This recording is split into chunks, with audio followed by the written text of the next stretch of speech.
He scored an incredible 27 times on the ground this season in just 12 games. Now for Ohio State, questions surround the mental and physical status of Maurice Clarett. The Buckeyes have struggled when he has been hurt and out of the lineup, but when he's healthy, this freshman is a talented, patient, and punishing runner between the tackles. At 230 pounds, he has the unique ability to run you over or cut back against the grain. And Keith, for the Buckeyes to have a serious shot tonight, he's got to have a big game to keep that Miami offense off the field. Well, both coaches have been preaching defense all week long. And that's good for Ohio State. 79 yards allowed on the ground per game this year and only 12 points. They have got to rely on their great defense. All right. The coaches in the ball game tonight. Larry Coker succeeded Butch Davis at Miami. His teams have won 24 straight. When he has his first loss, he may need a writer for his locker room comments. Jim Tressel, his second year at Ohio State, 7-5, 13-0. Came from Youngstown State in Ohio, succeeding John Cooper. Now, let's go down again to Todd Harris with Coach Tressel. All right, thank you, Keith. Coach, you've been off for 6 weeks. How is your team mentally and physically? Are they ready to play? I think they really are. They're excited. They know Miami's a great football team. It's a tremendous venue. We're proud to be here. We're privileged to be here, and we can't wait to play. Maurice Clarett, physically and mentally, he's ready to go? He's ready to go. Good luck, Coach. Now let's send it over to Lynn Swan. Thank you, Todd. Coach Coker, we know you want to get the ball to Willis McGahee and run it, but is it as important to run the ball or just get it in his hands? Well, I think we need to run. I need to get it in his hands, but we need to be productive with it too, Lynn. We've got to make some first downs. If we do enough of that, Willis will make some big plays for us. We've got to have some positive plays and not turn the ball over. And give you some control. No doubt about it. Coach, thank you. Congratulations on being here. Keith? All right, Swanee, thanks very much and welcome back. Nice to see you again. And as we come to the real grass field here, which is Sun Devil Stadium, home of the Arizona State University Sun Devils in Tempe, Arizona. It is also where the Arizona Cardinals will play, and in future times, maybe next year, whenever they can get it done, there will be a new stadium at Glendale. Here's your kickoff. Severs hitting it. Maurice Hall and Chris Gamble waiting. And it goes deep into the end zone and will come out to the 20-yard line where the white-shirted Ohio State Buckeyes will have it. Buckeye quarterback Craig Krenzel is 14-1 as a starter, studying the heavy stuff that leads to medical school and doing it at an honors level. Big guy, 225 pounds, hard to rattle him. He just does what he needs to do to get the job done. He has successive wins over Michigan, and that alone will make him a Buckeye hero.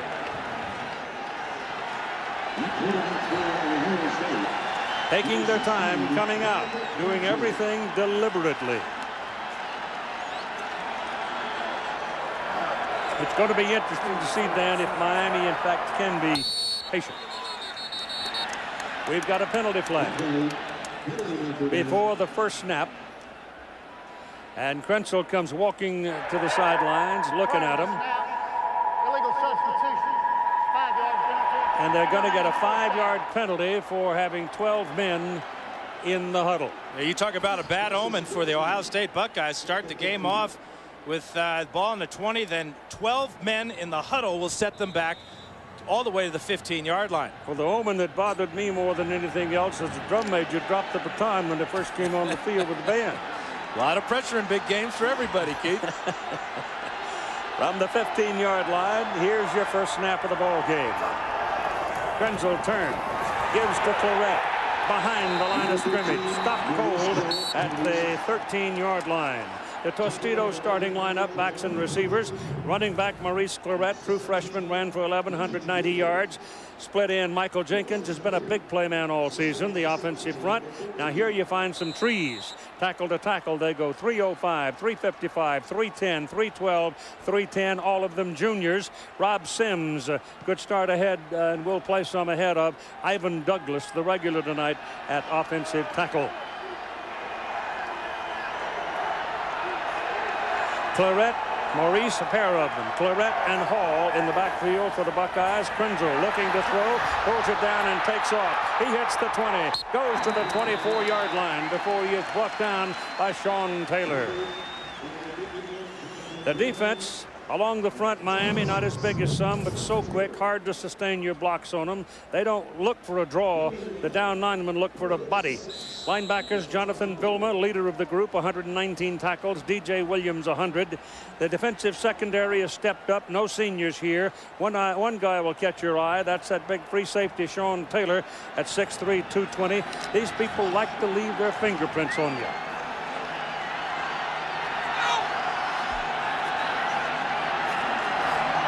It is 3rd down and 6.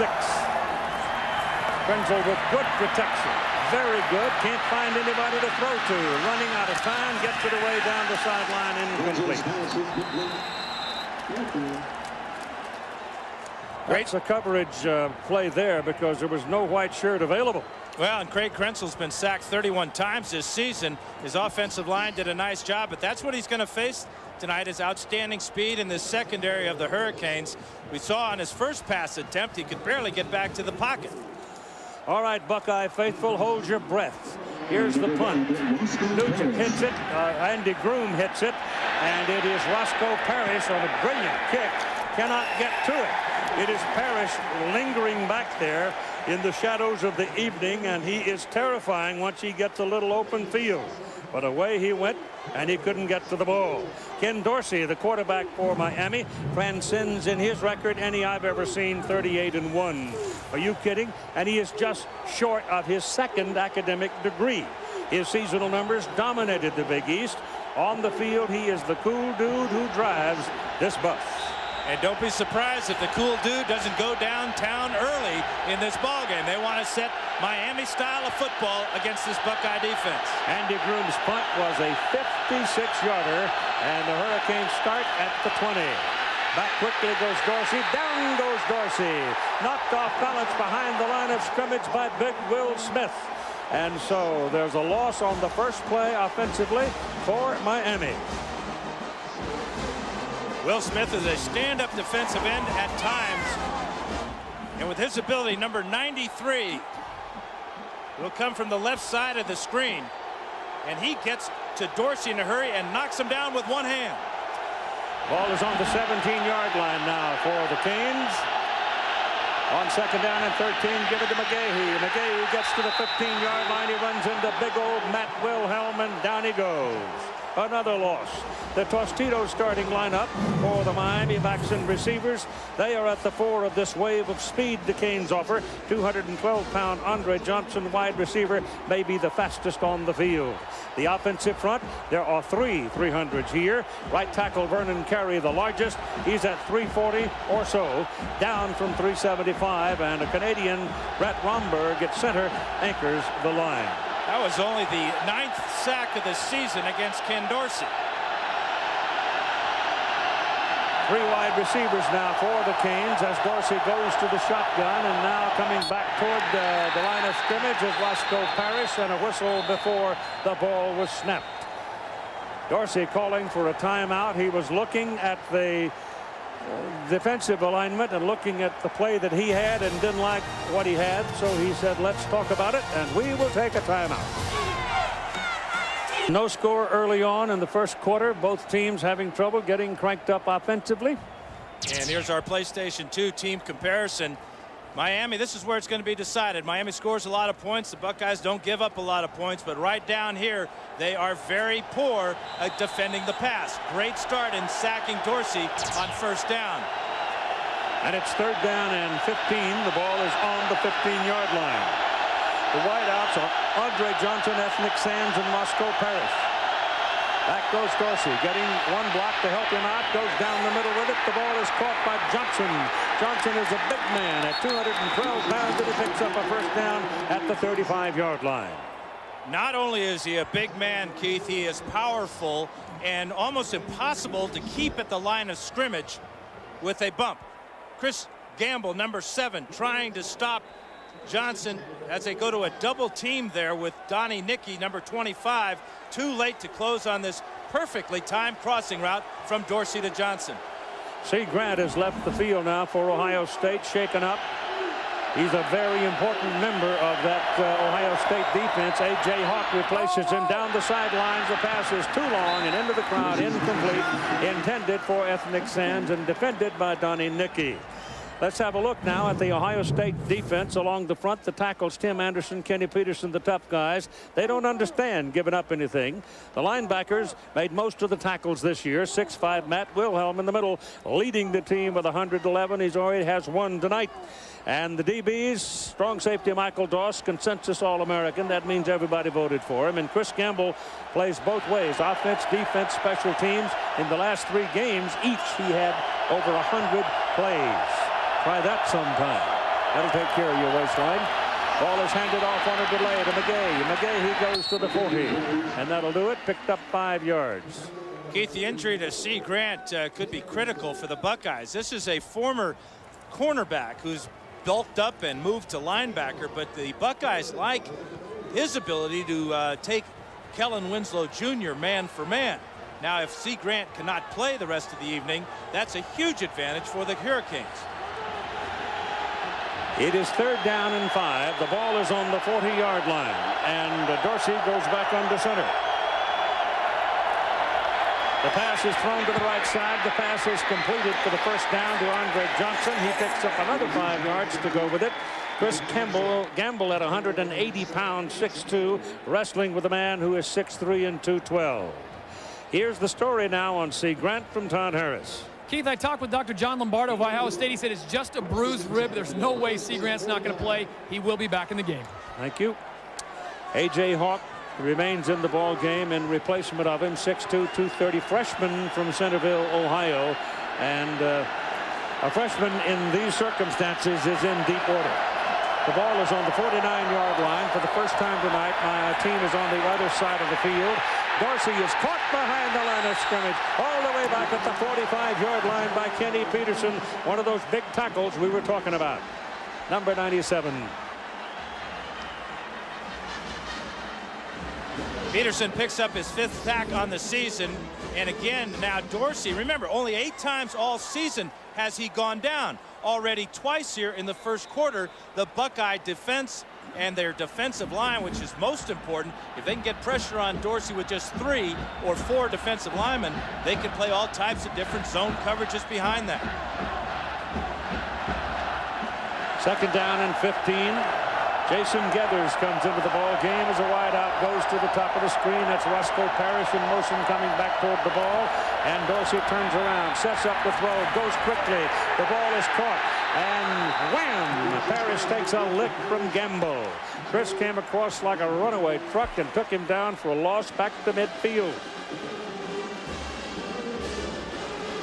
Keith, Chris Gamble is not only a 2-way player, he's a 3-way player. As a wide receiver, amazingly, with his 29 catches, none went for a touchdown. But as a defensive back, 4 interceptions, and 1 did go for a touchdown against Penn State.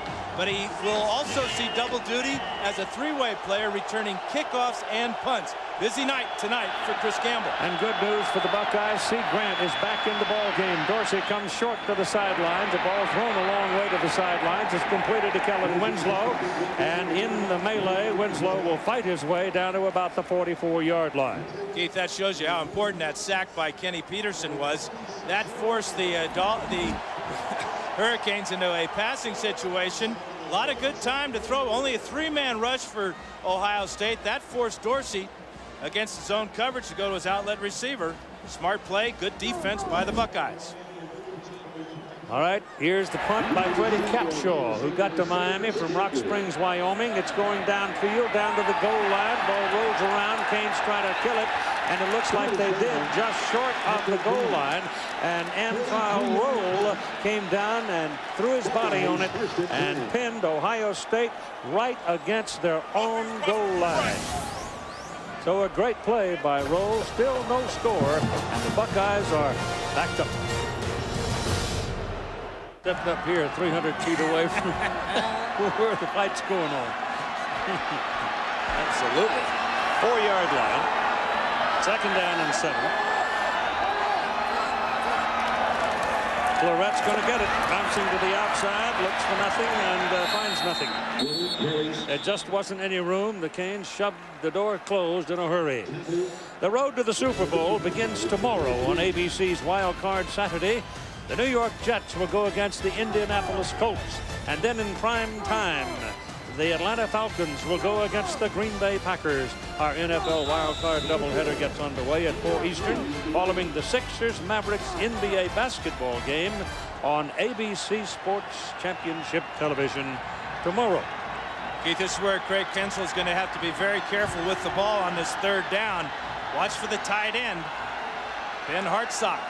3rd down and 3. They're going to put it up. There it goes, and it is incomplete. It was intended for Claret. He's begging his case. He gets no answer.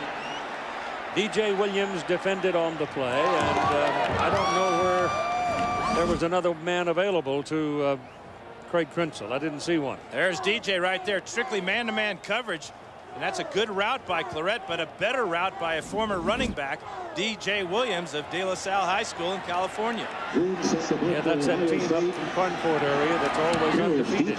Here's a beautiful punt coming out of the end zone by Groom, and he will kill the ball at the 48-yard line on the Miami side of the field as Roscoe Parrish makes a fair catch. There is no score. Started the ball game tonight was just under 70 degrees. It's been a very warm day today, and it's headed for the 80s by the weekend, they say. So that cold snap that was here when the teams arrived to start their final training has gone away, and you've got warm, soft days. Here come the Canes now on 1st down from their own 48-yard line. McGay looking for daylight, can't find any. Mike Doss, who was a consensus All-American strong safety this year. He thought about going to Sunday play, but came back instead, and he has been an inspiration and a great persona in the Buckeyes' success this year. He's going to be a busy man tonight, too, Keith. He's got to be lined up against Kellen Winslow Jr. a lot of the evening, but also the run forces. We saw him that time. He is as quick as anybody at recognizing run and coming up and making a sure tackle. You got double wide receivers to the top of the screen, and you move Eric Winston, a tight end, in there at that blocking back position. And Dorsey going back will set up the throw, goes down the middle with it. The pass caught by Winslow, and he's all the way down inside the 25-yard line. He's a tight end and a wide receiver body, and he's got almost sprinter speed. C. Grant made the tackle. And the one thing Ohio State wants to do is make Dorsey move around, make him come to his secondary receiver. He moves this time, and he finds a wide open tight end in Winslow as his secondary receiver. And Winslow, 81, bottom of the screen, runs like a wide receiver. He's 6'5", 235 pounds, and he is a special player. All of that weight and speed slamming down gives you an idea of how good the turf is here. It's very good. So on 1st down, they go back to McGay. He's pinned behind the line of scrimmage. Down at the 25-yard line, a loss of 2, and it's Kenny Peterson who gets there first for the Buckeyes. Big tackle. Keith, one of the things the Buckeyes are able to do so far is with their defensive line, they run an under type of defense, which is something that the Canes have not seen a whole lot. Here's Will Smith, number 93, playing pass defense, number 90, against Kellen Winslow. Getting into a little fight there. That should have been called. Yeah, I agree with you, Kellen. Can't take a swipe at a guy like that. But this defense forcing McGahee to cut back to the middle. Miami spends a timeout. They have 1 remaining here in the first half of play, and we're still in the first quarter. And so the Hurricanes down in a position to perhaps score. Want to make sure they don't make a mistake. Kellen Winslow Sr. is in the crowd tonight. Old teammate of Dan Fouts, watching his son just come up with a big play at 2nd down and 12 now for the Hurricanes back at the 25. Dorsey looking for somebody, goes down to the corner and goes out of bounds. The pass is incomplete. The pass forced by Tim Anderson, who was getting in Ken Dorsey's face, and he tried to get it to Johnson, but he threw it out of bounds. Now a moment with Lynn Swan. Well, Keith and Dan, the reason for the timeout for the Miami Hurricanes is that the coaching staff was having problems with their headset. They couldn't get a play from upstairs called in. They didn't communicate to the quarterback. Time ran out. He called it. They walked over and talked to the coaches of Ohio State, but the problem has been fixed. Well, that's a good, cool-headed senior quarterback for you. He didn't waste a play or waste a position. Andre Johnson, keep your eye on number 5. Dorsey going back. Blitz up the middle. Steps away from it. Ball's in the air. Pass is caught. It's touchdown, Miami. Roscoe Parrish.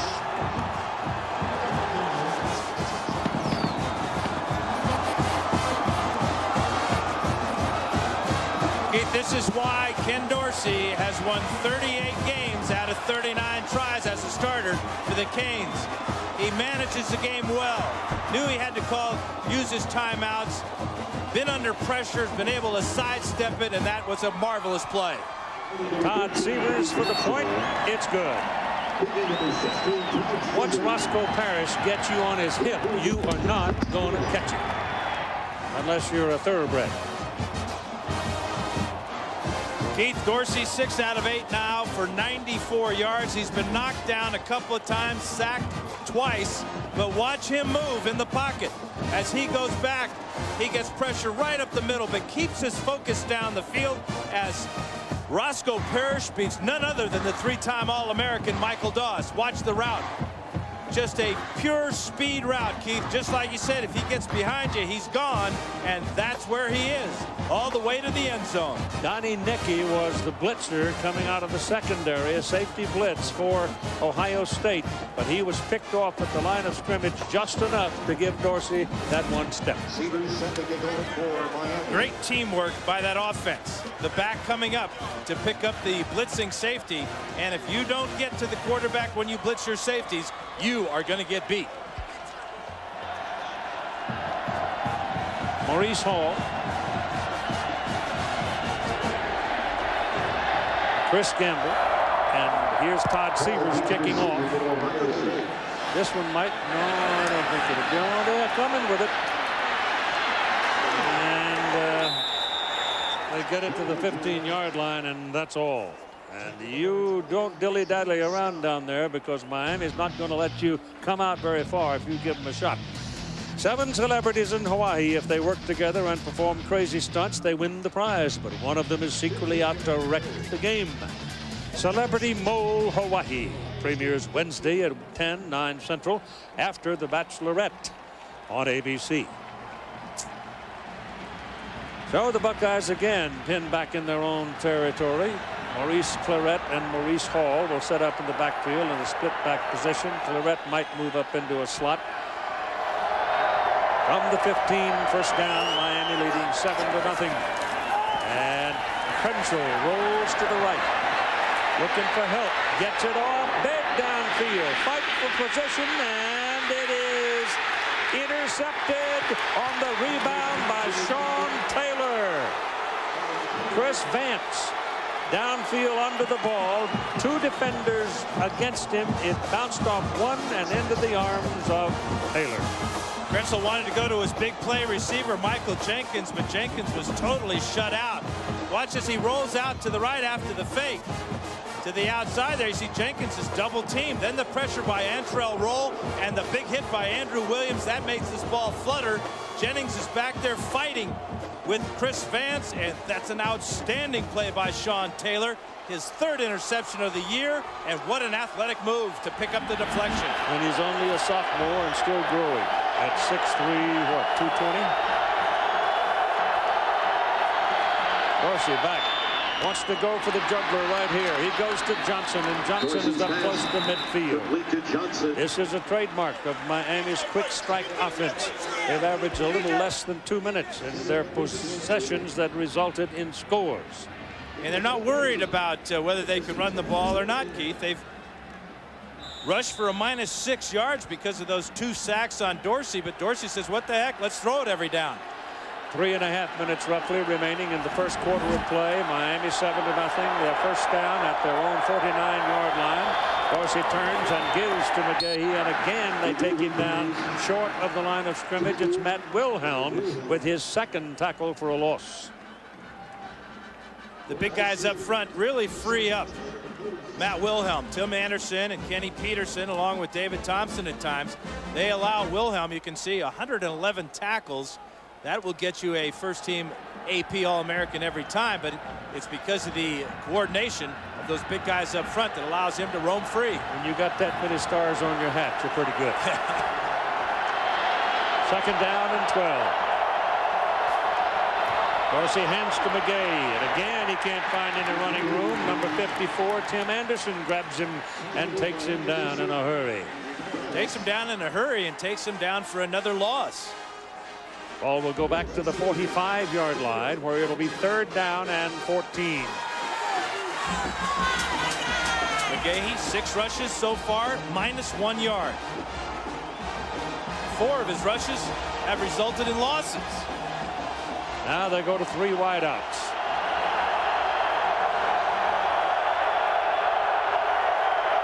Out of the shotgun, Dorsey with time. Goes shopping and throws complete to the 45-yard line on the Buckeye side of the field to Ethnic Sands, but that is short of the first down. Well, it appears that Craig Krenzel's 6th interception of the year will not hurt the Buckeyes as their defense comes up with a strong effort against the run. That forced up another long passing situation. Soft zone defense for the Buckeyes and another punt for Miami. Freddie Capshaw is back to punt, and Chris Gamble is waiting for it back at the 10-yard line. And a low kick that will not be returned. It will go into the end zone.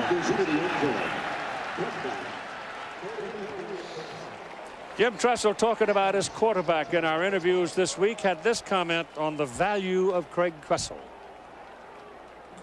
The winners of big games have quarterbacks who, didn't make a whole bunch of mistakes.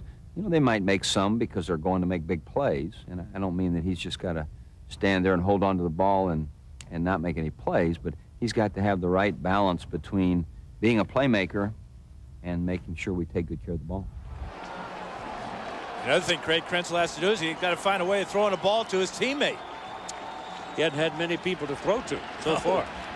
Had one good run himself. So Krenzel hunkers down at first down on the 20-yard line. And here come the Buckeyes with the possession.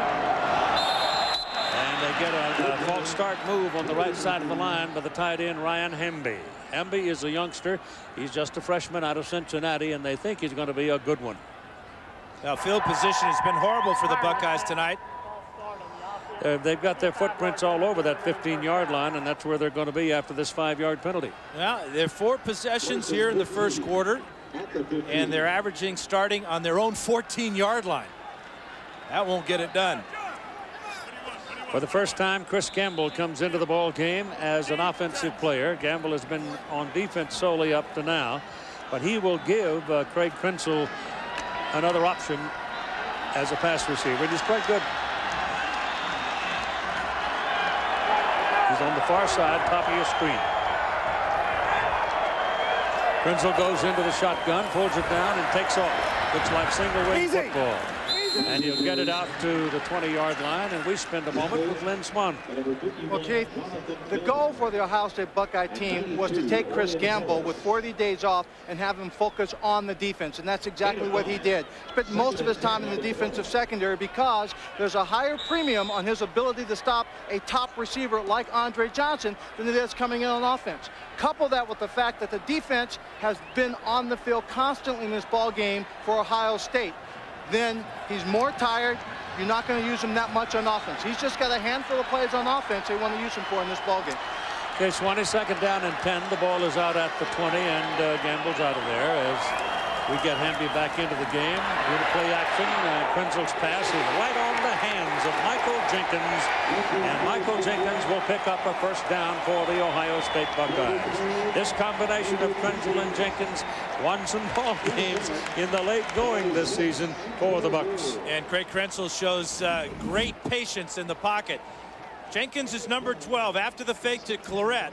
Watch how long that Krenzel holds that ball before taking that lick and delivering a perfect ball for Jenkins. Right out in front, doesn't have to break stride. Those big hands suck it right in. And that is Ohio State's first down of the ball game, and it comes with 28 seconds to play. 26 and 25 counting in the first quarter. Chris Gamble is back in. Claret to the outside. Kane struck him down and get him right about the line of scrimmage as Roger McIntosh was over there to greet him. Well, and I'm not so sure that Claret wasn't supposed to give the ball to Gamble on the reverse. They had blockers out in front, but he decided to hang on to it and paid for it. And so we finish the first quarter of play. It's Miami 7 and the Ohio State Buckeyes nothing. We'll return after this message and a word from our ABC stations.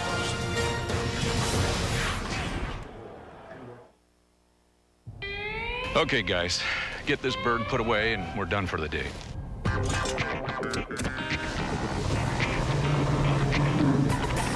With a new available Power Stroke diesel, 5-speed automatic torque shift transmission, and the most torque and horsepower of any diesel pickup, F-Series Super Duty goes way beyond just getting the job done. F-Series, the best-selling truck on the planet, is built Ford tough. Still doing those bills, hon? Just resting with a credit card balance. You've been feeding on those high interest rates.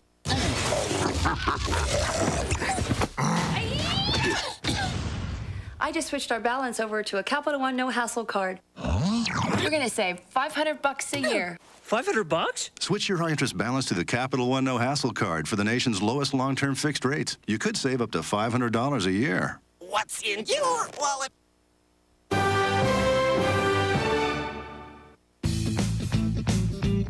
SBC Pacific Bell is now simply SBC.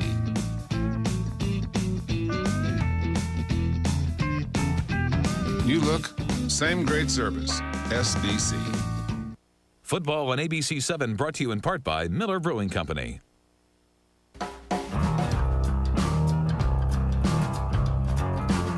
I hear a voice from the back of the room. I hear a voice cry out, you want something good. Filter out everything you don't need, keep what's good. That's called filtering.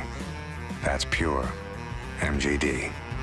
Another ski tip from Sierra at Tahoe, North Star at Tahoe, and your local Chevy dealer. Hi, I'm Andrew Miller with this week's snowboarding tip.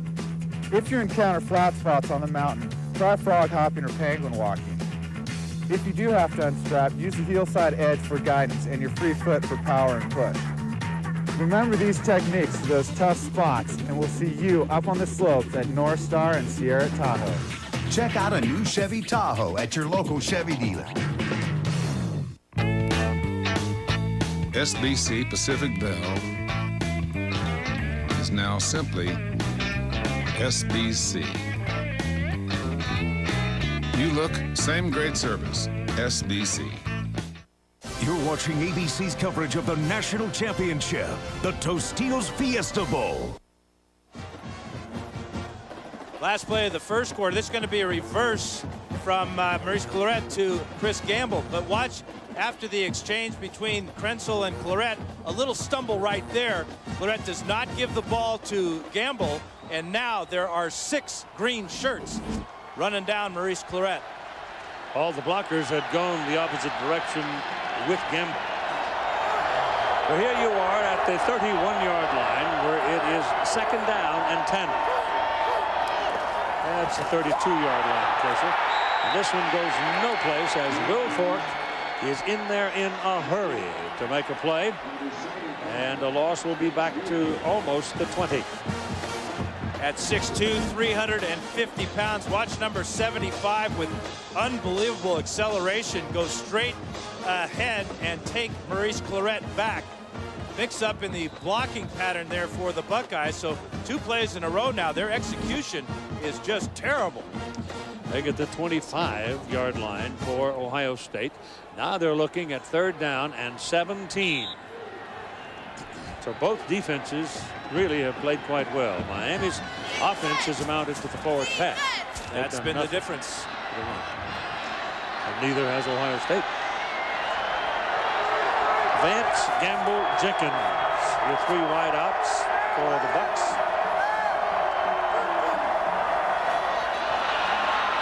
Time for Krenzel. Now he pulls it down, runs, goes to the 30-yard line. He was looking at the 32 for the beginning of the old mark, but he had no chance as he was sawed off right on the 30, and he dropped his head down at the tackle, and that's dangerous. The secondary of Miami is just outstanding. Remember, they had to rebuild the entire secondary from last year, and all they did was go out and lead the nation in yards allowed passing. Back goes Roscoe Parrish to the right side. Andy Groom will punt it, and he shoots. Oh, beautiful. Boy, Andy has had some year punting the football. Parrish runs back and fields it, goes all the way back to his 7-yard line. Now he's looking for help and won't get it. The Buckeyes put him on his back at the 13-yard line.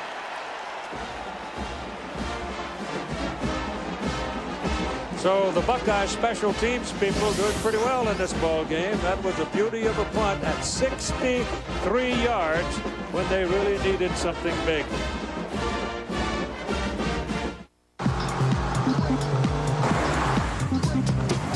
Hey, Don! Hey, what's up? You going to Tommy's party? I can't. I'm working. The Dodge SXTs, 4 cool cars, and you won't have to work 2 jobs just to buy one. Don, you made it! I like your hat. Grab Dodge's 770 powertrain limited warranty. Ford, Chevy, and Toyota don't match it. The legend was born in 1965 in the storied swamp of Florida. And as befits a legend, it began with a searing question. Coach asked why we didn't go during the game. The players weren't adequately hydrated and their performance suffered. As the Gators marched through the season, they drank a carbohydrate electrolyte beverage created by University of Florida doctors. Naturally, we called our stuff Gatorade. In conditions ever make a salamander sweat, the Gators thrived. Those boys drank that stuff and they became a second-half team. I saw it with my own 2 eyes. In 1967, when the Gators won their first Orange Bowl, Gatorade had arrived. Today, Gatorade is the most researched sports drink in the world. And it continues to fuel champions wherever they're found. Humbly born on the hard-scrabbled gridirons of Florida, proven by generations of athletes. And just as the games never end, so the legend continues. What are claustrophobics doing in an elevator? Facing their fears, but you're missing the point. Someone's joining us. On her way to ship important packages, a small business owner gets on the elevator with him. But instead of panicking, her survival instincts kick in. Stop, drop, and roll? Yeah, that's it. What I'd do. Well, she remains calm, knowing FedEx has fast, reliable service with a money-back guarantee, proving there was nothing to fear but fear itself. I'm afraid of heights. This isn't about you. Okay. The road to the Super Bowl begins on ABC with an NFL Wildcard Saturday doubleheader. It's win or go home. Colts, Jets, Falcons, Packers. Coverage begins at 4 Eastern. Maurice Clarett standing there. And we invite you to log on to Enhanced TV at ESPN.com now for your chance to win a trip to next year's national title game. Miami Hurricanes are backed up for the first time tonight, starting at the 13-yard line. Dorsey pumps and lets it go deep down the sidelines for Andre Johnson, and he can't get to it. There's a penalty flag thrown back up here behind him. I don't think it involved Johnson and Gamble. It might have. Yeah, Keith, it might have, because Gamble got a real good shot on Andre Johnson. It was a double move. You saw the big pump fake by Ken Dorsey. Remember, Chris Gamble is new to playing defensive back for the Buckeyes. Little out and up move here. There's the out, and now the up, and there's the grab. Holding on the defense. It's a 10-yard penalty. Automatic first down. Wasn't much of a grab, but enough to get the flag. So they move it. Holding calls different from pass interference. Swanee?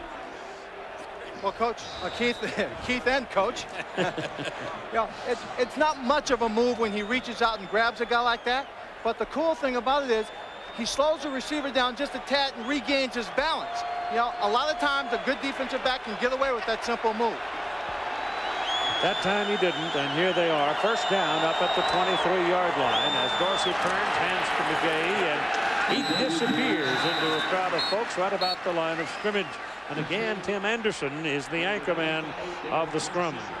But you know, Swanee, one of the things about Gamble, because of his inexperience, he is such a great athlete, but I think that Miami has equal athletes, obviously, in Andre Johnson, that can give him a nightmarish night. Well, I think you're absolutely correct. And I think in the 40 days they had to get ready for this game, what they really wanted to do is work on his technique, try and give him some skills to go along with that athletic ability. On second down and 10, Dorsey hands it off. McGahee found some daylight this time, and he's got some size. He's 220-plus pounds, and he pounds it up to close to the 30-yard line, 7 yards. And it's his longest run of the night. But we can see just what this kid's all about. The acceleration on the draw play here. Watch how quickly he hits that hole. Good blocking up in front there. Chris Myers with a block on Robert Reynolds. He can put one foot down, make his cut, and reach with the other foot and never lose any momentum. That's what makes him so dangerous. Absolutely no hesitation in Willis McGahee. It is third down and 4 now. Short 4. The pass is in the air. Intercepted by Dustin Fox. He threw it right to him. And there's a turnover by Miami. The Buckeyes are sitting on the Miami side of the field. First down at the Hurricanes' 37-yard line. The Buckeyes have done a good job affecting Ken Dorsey. They've sacked him twice tonight.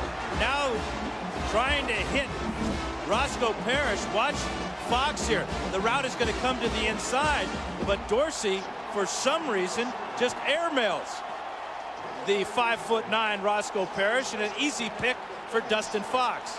Pressure there. You see the great effort by Matt Wilhelm, selling out, affecting Ken Dorsey and his vision.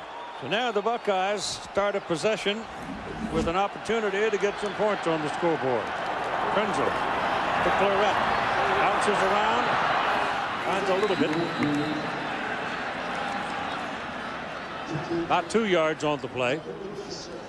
Yeah, that's 5 rushes tonight. He still has negative yardage because of this great Miami defense and quickness. Our Dodge defensive playbook is going to tell us all we need to know about the quickness of this Miami defense. Watch the defensive end, McDougal, and the linebacker right here, and then a safety. Sykes will come up. As Claret gets the ball, he's looking at 3 green shirts. And so far, I don't think they have to do any blitzing, do you? No, they haven't. Up front force doing the job. Krenzel pulls it down, takes off. Got some help. He's going to pick up a first down for the Buckeyes. Take it down close to the 25-yard line before Matt Walters brings it down. It'll be the 26. As a key block here by left guard Adrian Clark, number 63, as Krenzel will hit it off the right side. But a lot of teams have hurt Miami with running quarterbacks. This is a designed draw play and well executed by the Buckeyes as they threaten for the first time tonight. Claret got a good block on Williams, and he was running behind Adrian Clark, who's a mere, at least he's listed, at 355. Mere. Gonna run it in the middle with Claret. And he's got his second longest run of the night. Well, what Miami wants to do, obviously, is they want to stop that run up the middle, make him bounce it to the outside where Miami's team speed will take over. It's virtually impossible to outrun Miami east and west. You can't do it.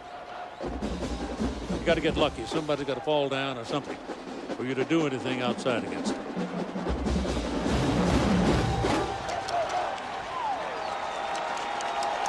Second down and 7. Claret dribbling around in the middle.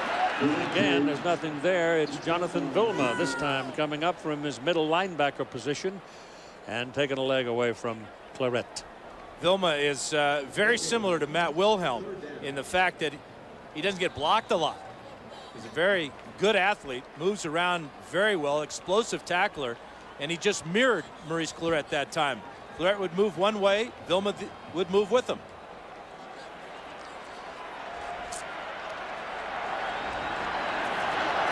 Gamble is in the ball game as a wideout. Nobody in the backfield. Play clock ran out on him. So they'll give up 5 yards as they burn the clock. Prior to the snap, delay, it's a 5-yard penalty and remains 3rd down. Here's your Aflac trivia question for the ball game. Which was the last national championship team to have a freshman as their leading rusher? He not only was the leading rusher, he was about 60% of the offense for a while that season. And another mistake by Ohio State. 4 penalties tonight for 25 yards. Remember, their first play of the game, before they could even run a play, they were penalized. Miami, remarkably, no penalties yet. Maurice Clarett could be the second freshman to lead his team in rushing if they should win this ball game tonight. So far, they've been held in check. Here's the quarterback going right up the middle with it. And he takes a couple of pops, one in particular from that big old safety, Sean Taylor. But he's close to his first down. They stopped him about 2 yards short. You can see that Krenzel has plenty of courage. He doesn't mind running with it. Check out Jonathan Vilma here, totally confused, thinking it's a pass play all the way. He drops back almost as a safety on the play, and Krenzel gets close to a first down. Mike Nugent is in now on 4th down for a field goal try, and this will be 35 yards. Mike Nugent, who's had a very good year. They fake it. Andy Groom is the holder, Keith, one of the fastest Buckeyes, but they tried to run him on the right side, and they came up short. Miami was sitting there, and they didn't knock anybody off the line of scrimmage on there, and Groom had no chance as they run the fake off the field goal try. Special teams coach Luke Fickell told me that they wanted to see if they could run a fake on a field goal try. Said that Andy Groom, one of the fastest Buckeyes, but that time Miami, again, a little bit faster. But midway through the second quarter of play, the Buckeyes are hanging around. They only trail by 7. Out of 26 this year, and career 12 out of 17 from 35 yards. They don't get their first down, and they lose the opportunity at 3 points. Miami comes back to the attack now from their own 17-yard line. Here's a penalty flag from across the way as the play is McGahee is taken down all the way back around the 12-yard line. Grant and Doss led the tacklers, but let's see about the penalty from Randy Crystal.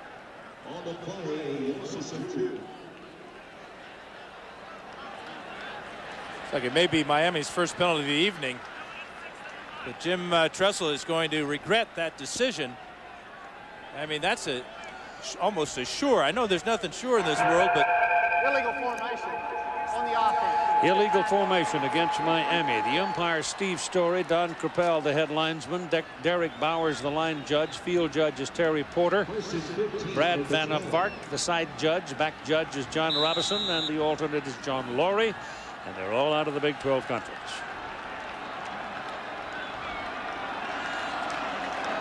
Ball is on the 12-yard line where it is first down and 15.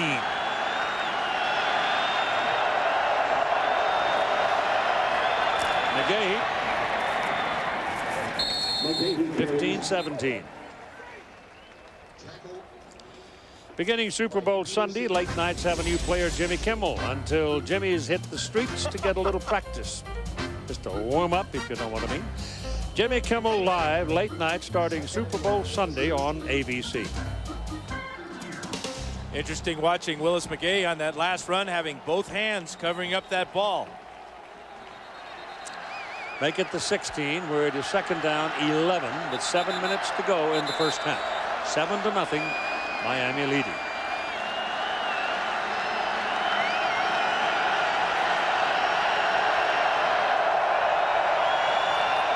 Dorsey sets to throw it and goes to the sidelines. The pass is caught by Ethnic Sands, and that will be a first down for the Hurricanes.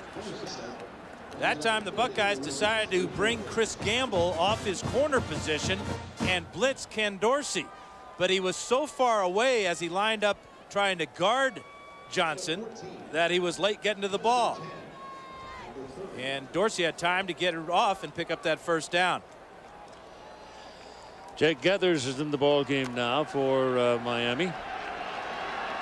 Jason Geathers.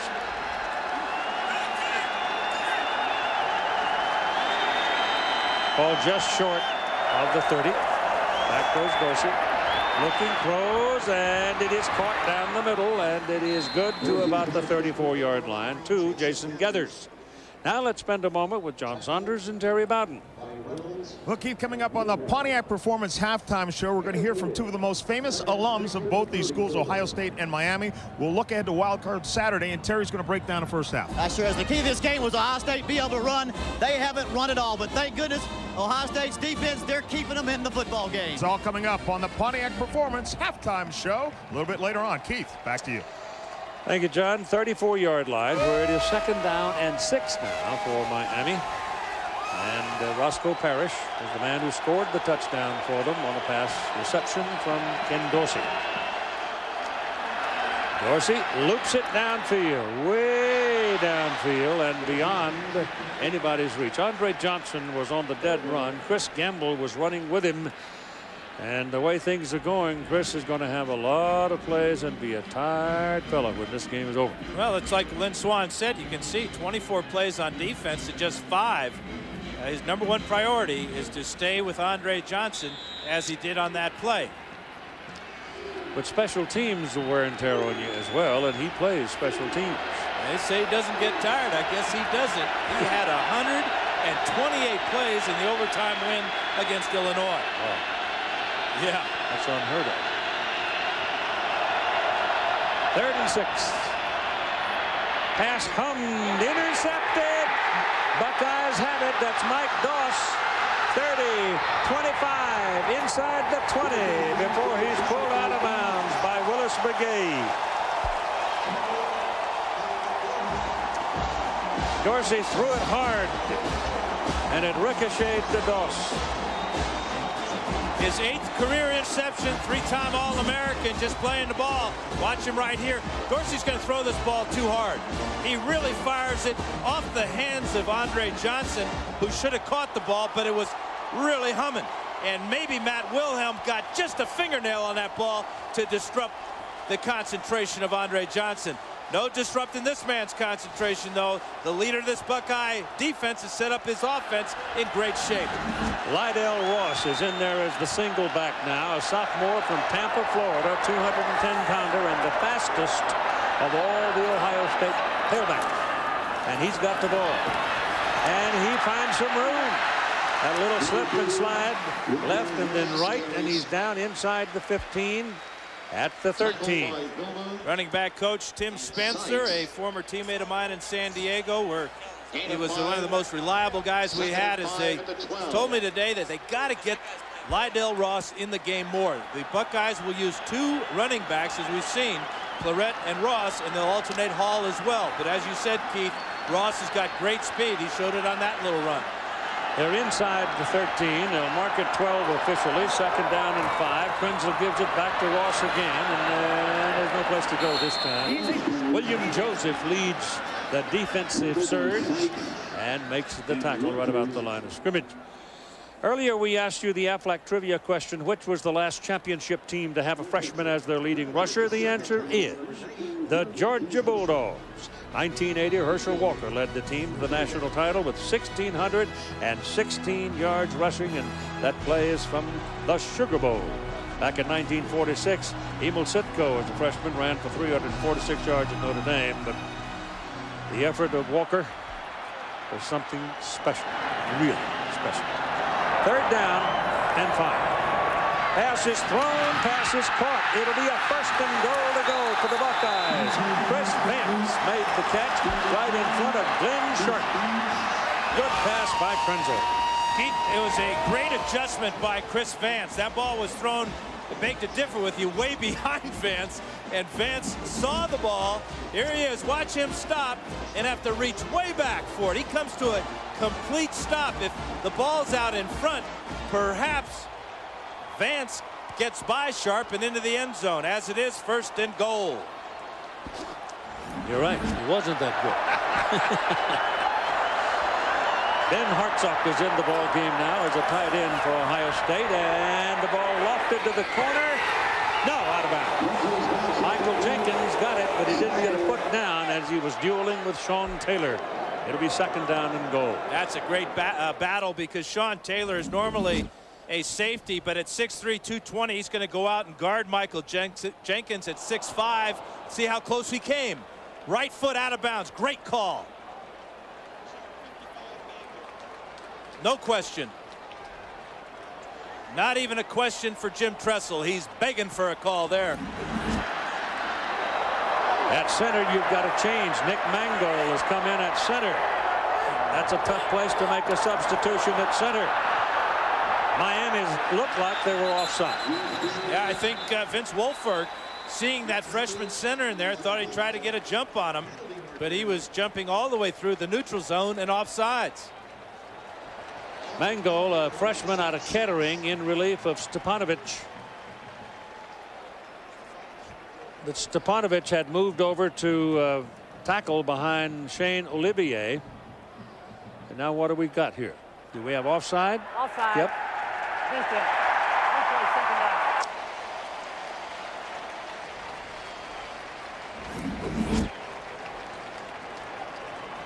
Keith, you can see that the right tackle here, actually, it's Shane Olivier lined up as a tight end.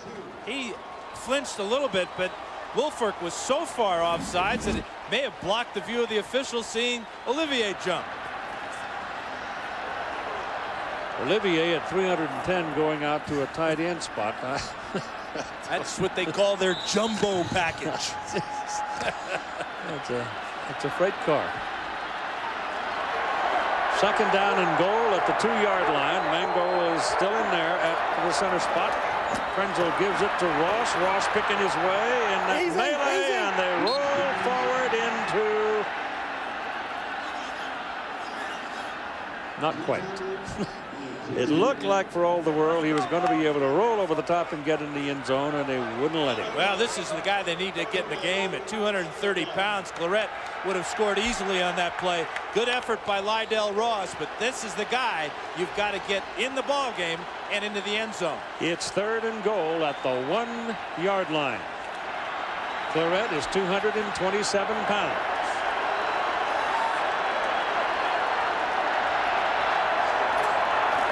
Quarterback sneak.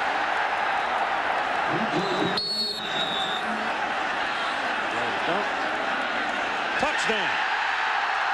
No, I don't think so, Keith. That's a one-arm signal by the official. This guy on this side put that 2 means up. Fourth down. Now he's taking it down. So it's inches. It's another questionable call and decision by Jim Tressel. You put Claret in the game, and you don't use him. Yeah, I would call timeout. I'd reshuffle my papers and figure out our play calling here as the Buckeyes are squandering scoring chances. So it'll be fourth down as they talk, and we take a timeout. You're watching ABC Sports Championship Television. As Ohio State tries to tie the ball game, Stepanovic has gone back to the center spot.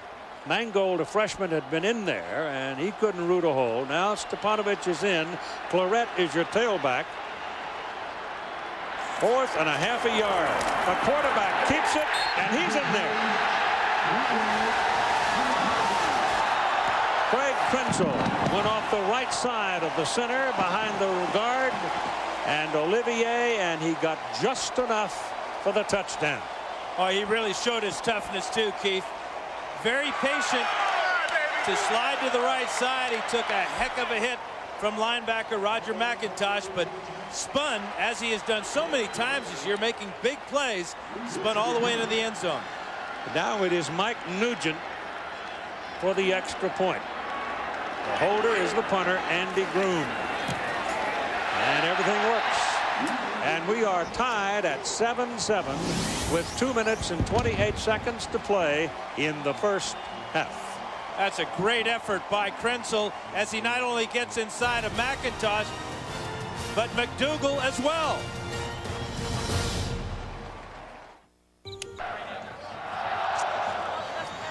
Well, the Buckeyes cashing in on the turnover, have put themselves on the scoreboard. 7-7 tie with 2 minutes and 28 seconds to play. If they had gone ahead and kicked that field goal on, they'd be leading 10-7. Yeah, they would, Keith.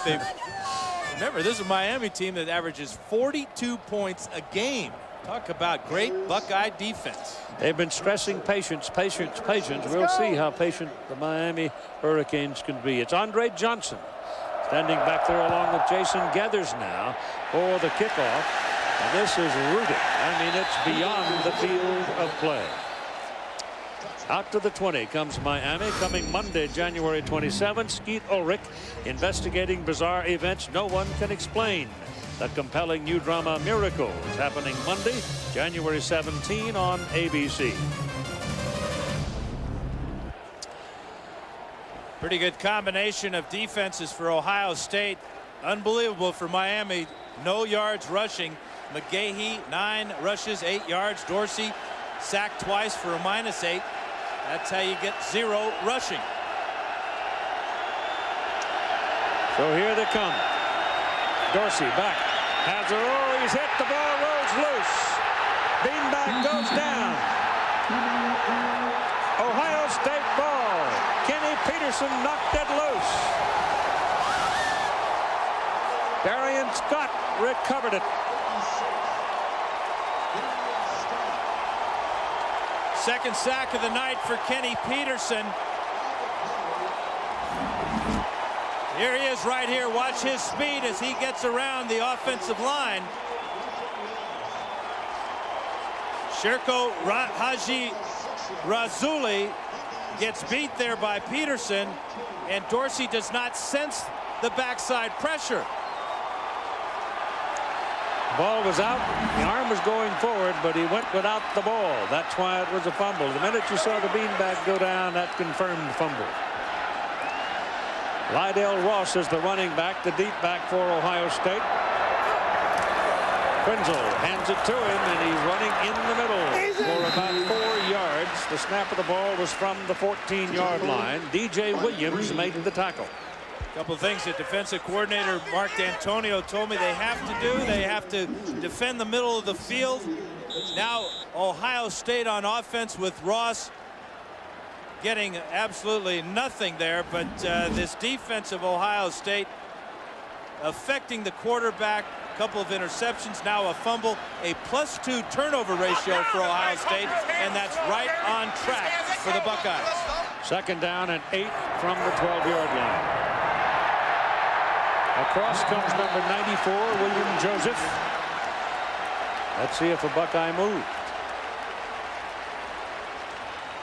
Craig Krenzel didn't think so. After going the first quarter without a penalty. He's right. Probably hard count. Maybe even a little head bob and hard count. Yeah, a hard count without the head bob. That's not easy to do. But he used his voice perfectly and pulled off sides William Joseph easily. Second down and 3 now as the ball goes to the 7, and Maurice Clarett is the tailback or the single back. He's got it. He's got a touchdown. Alex Stepanovich, the center, made it happen.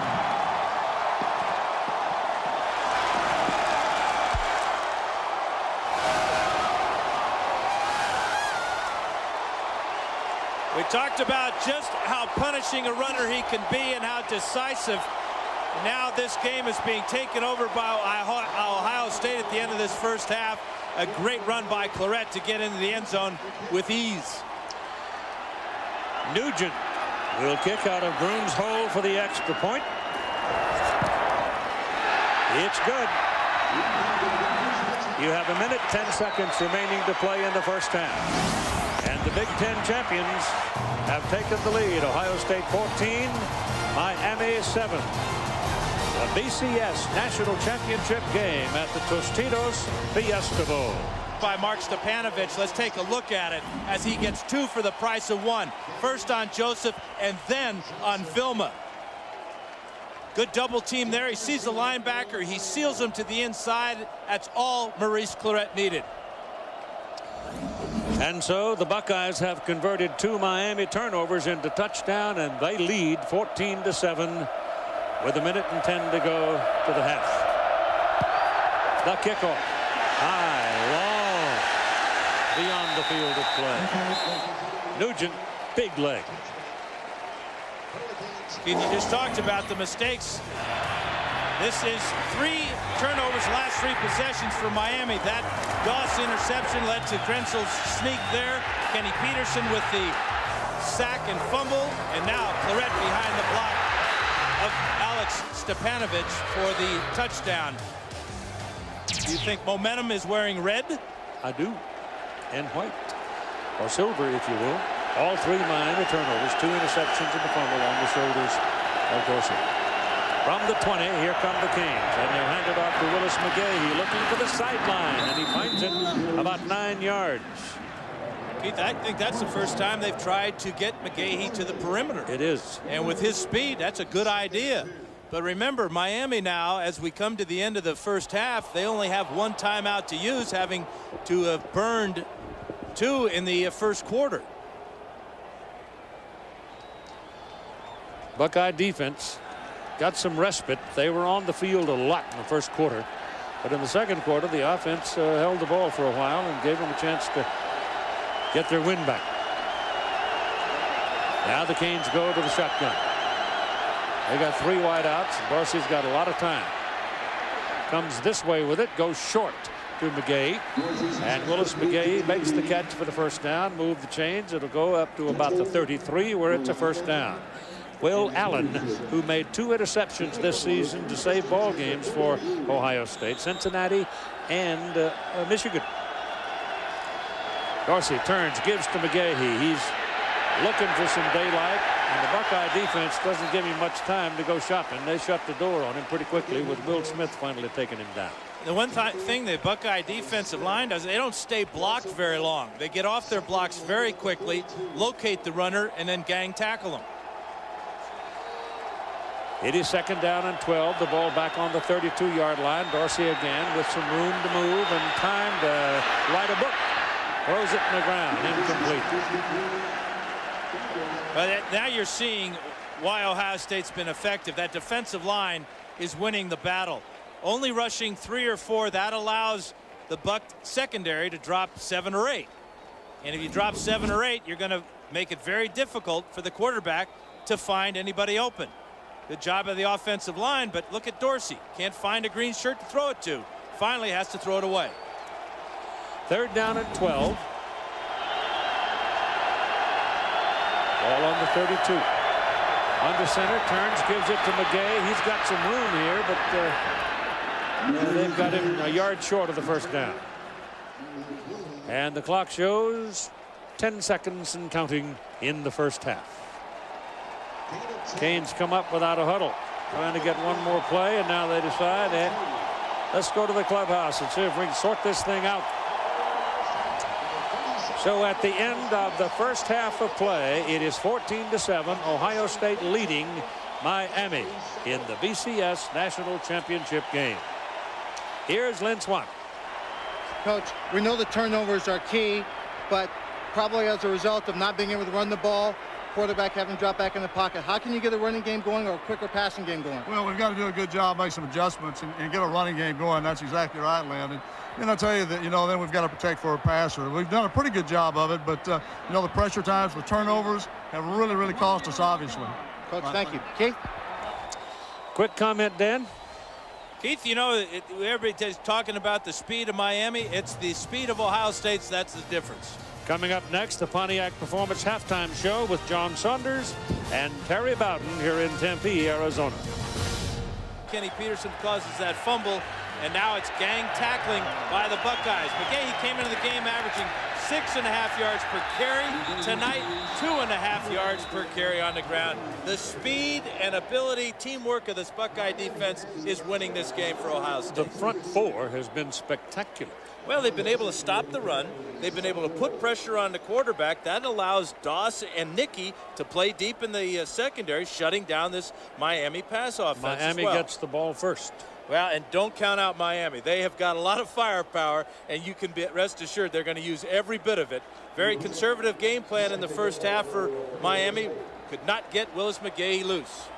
Jim Tressel had these comments just a moment ago when he came back into the stadium to Todd Harris. Coach, so much was made of the speed of this game, and it looks like the speed of your defense is really the difference. Well, we've got a good defense. They've got a great offense as well. This is a national championship team. Two great teams playing as hard as they can with a lot of class. This is just a great one. I know you're not going to concede victory until it's over. What do you expect in the second half? It's going to be a battle. It's going to be down to the final second, and we're going to play as hard as we can and see if we deserve it. Good luck, Coach. Thank you. Pretty simple, but hard. Mike Nugent will kick off. Gathers and Johnson wait for it. The kick again will not be returned. Hard to get a run back against Nugent when there's no wind. So what do you think, Dan? The philosophy here for Miami? Poke around with a run or just load it up and fire the cannon? Well, they're going to have to win first down, basically, Keith. Larry Coker said that he just needs 4 yards. Don't worry about the big game. We just want to get 4 yards, be patient on offense. But so far, in 13 first down plays in that first half, Miami has netted just 12 yards. That's incredible. So here we go with the second half. And Ohio State leading 14-7. It's McGahee with the first play. And slashing over the right side will get about 3 yards before Will Smith, who has stood tall tonight, makes the tackle. It's only a 3-yard gain, but that's more like it for McGahee and this offense. You can see he running a lot harder that time. Keith, you talked about how he can put 1 foot in the ground and either cut back quickly or accelerate. There's no hesitation in his game, except in the first half. The Buckeyes caused him to hesitate. 2nd down and 7. Dorsey turns quickly, throws, passes caught. First tackle missed, second tackle made. It's Roscoe Parrish, who makes you take a deep breath every time he gets the ball in his hand. He is only 5'9", 165 pounds, but he is as quick as a shuttle. Well, if you see where Dorsey's throwing the ball today, this right here tells me that Ohio State is having success with their deep zone. 2 interceptions down the middle of the field. Both came after Roscoe Parrish got loose for the touchdown. Johnson sends Parrish. The wideouts, 3rd down and 3. Dorsey getting pressure, gets it away, dumped it to McGahee out of the backfield. Hammered, and it looks like he's a little bit short of the 30-yard line, and he took a lick from Justin Fox. Good pressure that time by C. Grant, who came on a blitz from his weak linebacker position. And excellent tackling on the outside. Watch Grant come free. That forces Dorsey to get rid of it in a hurry. But now McGahee, instead of lowering his shoulder, decides to spin back to the inside. He lost track of where he was on the field and what he needed for the first down. He came up a yard short, so they punted away with Freddie Capshaw kicking it to Chris Gamble, who lets it roll around on the ground. And it'll roll dead at about the 27-yard line. So the Ohio State defense again asserts itself. The road to the Super Bowl begins tomorrow on ABC's Wild Card Saturday with the New York Jets against the Indianapolis Colts. Then in prime time, it'll be the Atlanta Falcons and the Green Bay Packers. Our NFL Wild Card doubleheader gets underway at 4 Eastern following the NBA Sixers-Mavericks game tomorrow on ABC Sports Championship Television. And some pretty good names very interested in tonight's ball game, obviously, for all 4 teams. Ivan Douglas is in there at the tackle spot now, left side for the Buckeyes as they have their first possession of the second half. Craig Krenzel gives it to Maurice Clarett. He spins out of 1 tackle and will get a couple of yards, moving from the 7-yard line to the 30. And finally, it is Sean Taylor that takes him down. Well, in the first half, it was Craig Krenzel doing it with his legs. 11 yards on this quarterback draw, and they ran quite a few quarterback draws. In fact, 45 yards on 8 carries makes Krenzel the leading rusher in this ball game. You're talking about McGahee and Clarett.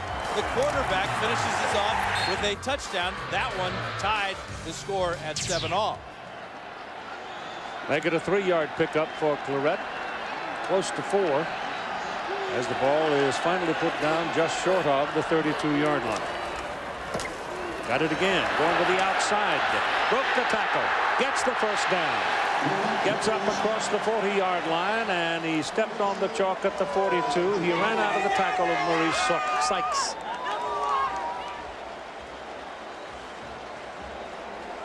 And this is all Maurice Clarett deciding he didn't like it this way. Then he came all the way across the backside of the formation. Here is Sykes right here. Watch the power with that straight arm. Just pushes Sykes to the ground.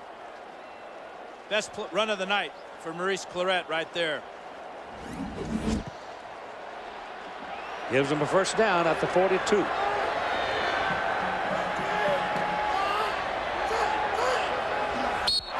Movement on the left side of the line, Ohio State. Looked like Adrian Clark might have lost his concentration for a moment. He certainly lost his balance, but he's balancing a lot, isn't he? False start on the offense. It'll be a 5-yard first down. You get that 355 pounds moving, it's hard to stop it. That's a lot of weight on one hand, too. Down in his stance. The loss of 5 takes it back to the 37-yard line, where it'll be first down and 15. We are in the 3rd quarter of play. Ohio State leading 14-7 over Miami.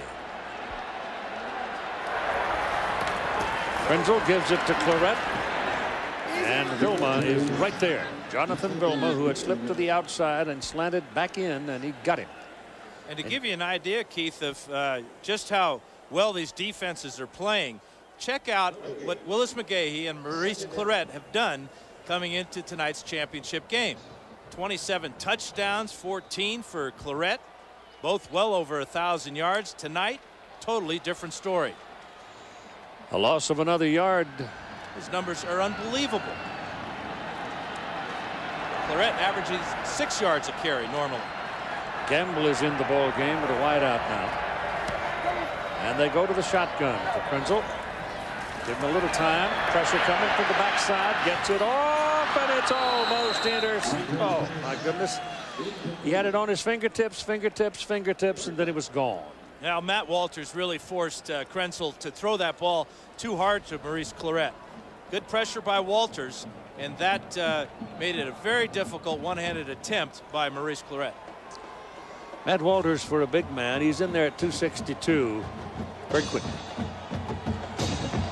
You have to be quick to play football at any position for the Hurricanes. Seems so. 3rd down and 15.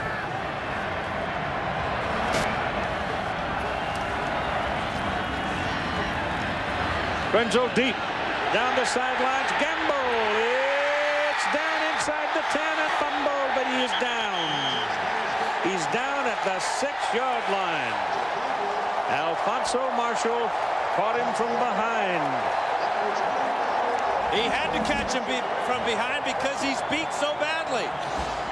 Total speed by Gamble as he outraces Marshall down the sidelines. Hits the ground, the ball comes out. Good call by the officials, and a huge play for the Ohio State Buckeyes as they continue to dominate this game. Close to being a fumble, but the knee is down there, and the ball comes out. 57 yards. That is the longest Ohio State offensive pass play of the year. Krenzel keeps it, throws it to the end zone, and it is picked off. Picked off by Sean Taylor. He threw it right to him. He had double coverage on his intended receiver and no chance to get it there, and Clarett Claret Took it stole away the ball. from him. Yes, he did, Keith. Maurice Claret with the play of the game, perhaps, as Sean Taylor going down the sidelines, reminiscent of George Teague of Alabama stealing the ball from Miami a few years back. Ball's Watch in the Claret wrong rip. hand. It should have been in the other side, shouldn't it? That's a great point, Keith. But did he really pull it away? The officials say yes, he did. Close. Krenzel trying to force this one. Great read by Taylor as he comes back to take the ball away from Hartsock, and then with the ball in his right hand exposes it to Maurice Claret right there. And in the judgment of the officials, when they hit the ground, Claret had more possession than Taylor. And so the Buckeyes are still sitting in the catbird seat down at the 28-yard line on the Miami side.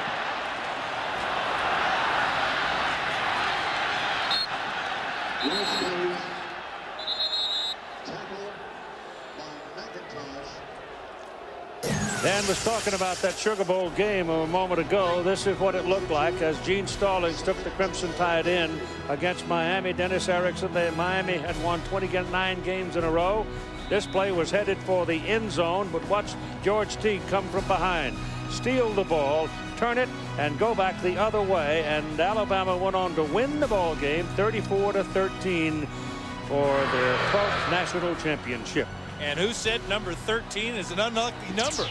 Perhaps the Miami Hurricanes who got their pocket picked twice. Lydell Ross is the single back now as Krenzel drops and throws and delivers it out here, and he took his eye off the ball and dropped it. It's an incomplete forward pass. Now here's Todd Harris. Well, Keith and Dan, 13s are lucky this year for the Buckeyes. They are not suffering from tridiscodophobia, the fear of 13s. They were 13-0. Coach Tressel's now 13-3. The Buckeyes were ranked 13th in the preseason AP polls. They've got 13 seniors that are leading the team. They just tabbed their 13th president. Unfortunately, and this doesn't even apply anymore, they were 13-point underdogs, and they put 13 teams on the All-Big East team, Miami did. And if you add up Ken Dorsey and Willis McGahee's number, you get 13. That's a bit of a stretch, but right now the Buckeyes will take it. Right now they're looking at 3rd down and 12. And there's not much there for that one as Krenzel rolling around trying to get loose and run to the left side where he saw a lot of green grass, but he couldn't get to it. But and that so draw play, Keith, excuse me, does put Nugent in a better position, better angle for this field goal. So a conservative call, but a smart call, getting the ball inside the hash marks. It's a good sized kick though. It's going to be 44 yards. Broom holds. Nugent's got a big leg. He's kicked every one of the kickoffs into the end zone. Puts the foot under it, 20 a leg on it, and it's good. And the Buckeye lead goes to 17-7.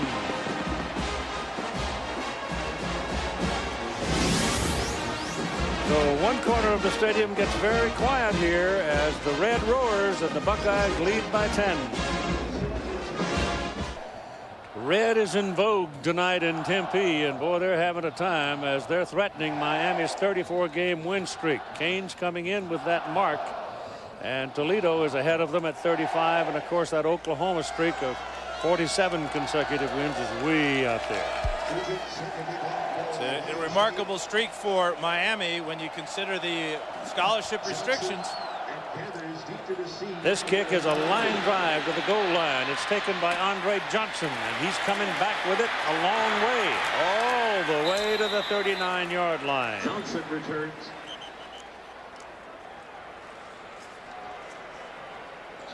And you're watching ABC Sports Championship Television. Miami with the ball now, down by 10 points here with 8:22 to go in the 3rd quarter of play. They possess the ball, first down at the 39-yard line. Dorsey comes up throwing, and the pass is caught by Kellen Winslow. Pickup of about 6 yards on the play. C. Grant, the tackle. So C. Grant, who's been banged up a couple of times, but keeps coming back, and he's still the shadow of Kellen Winslow. And that's what Miami has to do, get back to their original game plan which features the tight end, Kellen Winslow, on short pass routes and have him break tackles for the bigger gains. But they need positive plays right now to get back into a good frame of mind.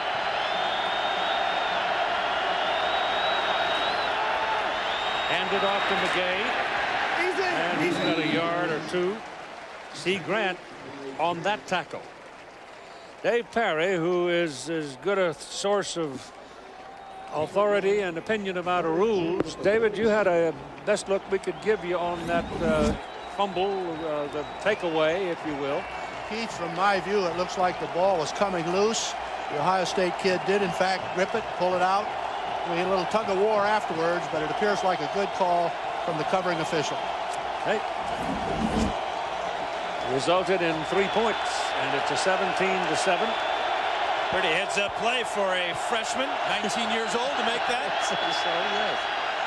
Of course, he wants to go deep. Goes down the sidelines. The pass is incomplete, intended for Andre Johnson. He was a little short. He had him. Yeah, it was another one of those double moves, fake to the post and then back to the corner. As you watch Johnson, great speed. There's the post route, and now back to the outside. Ball is underthrown, and Johnson loses his footing on this good field. And Capshaw is in to punt.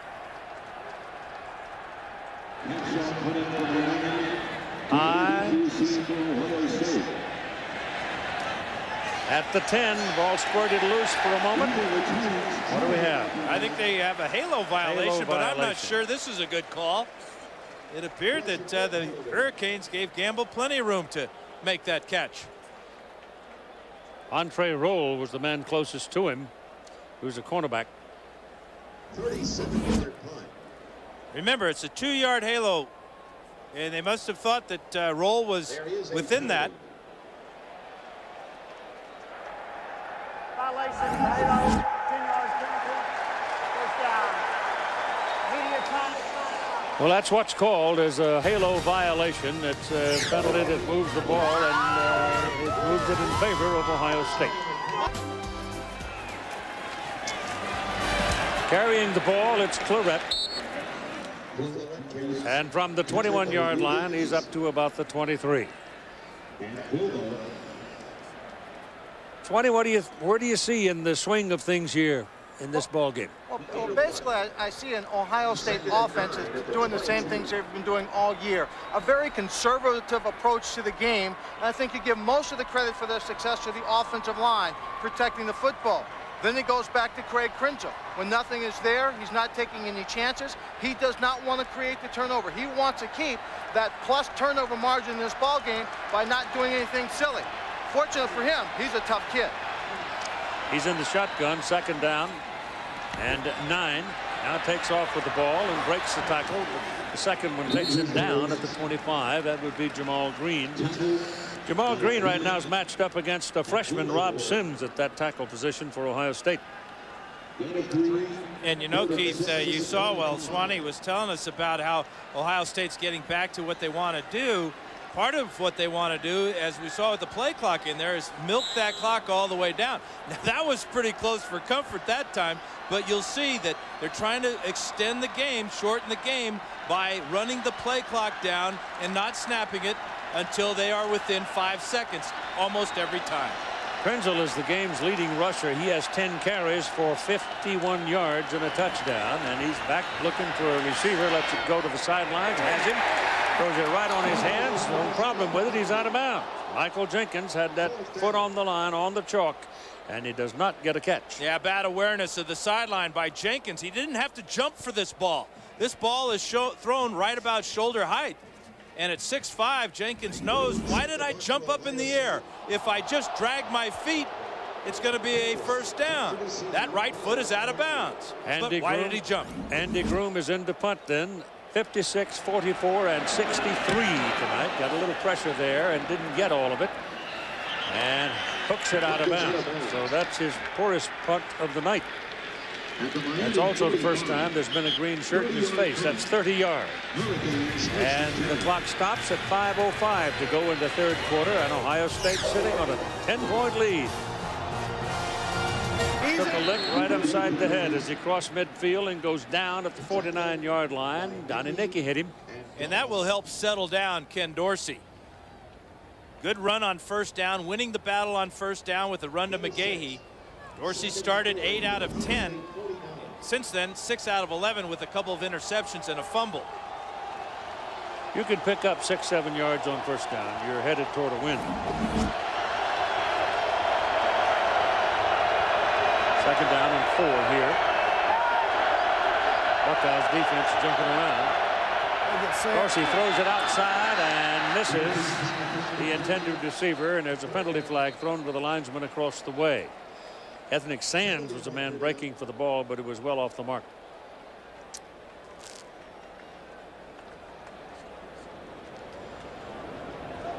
That blitz by Ohio State really threw the timing off of not only that pass play, but before the ball was even snapped. It's against Miami. Illegal shift on the offense. It's a 5-yard penalty. Replay second down. So a well-timed blitz by Mark D'Antonio, defensive coordinator for the Buckeyes. Watch Doss come up. That forces Dorsey to change the play. Now Quatrine Hill is not set, nor is McGahee. The ball is snapped. Illegal.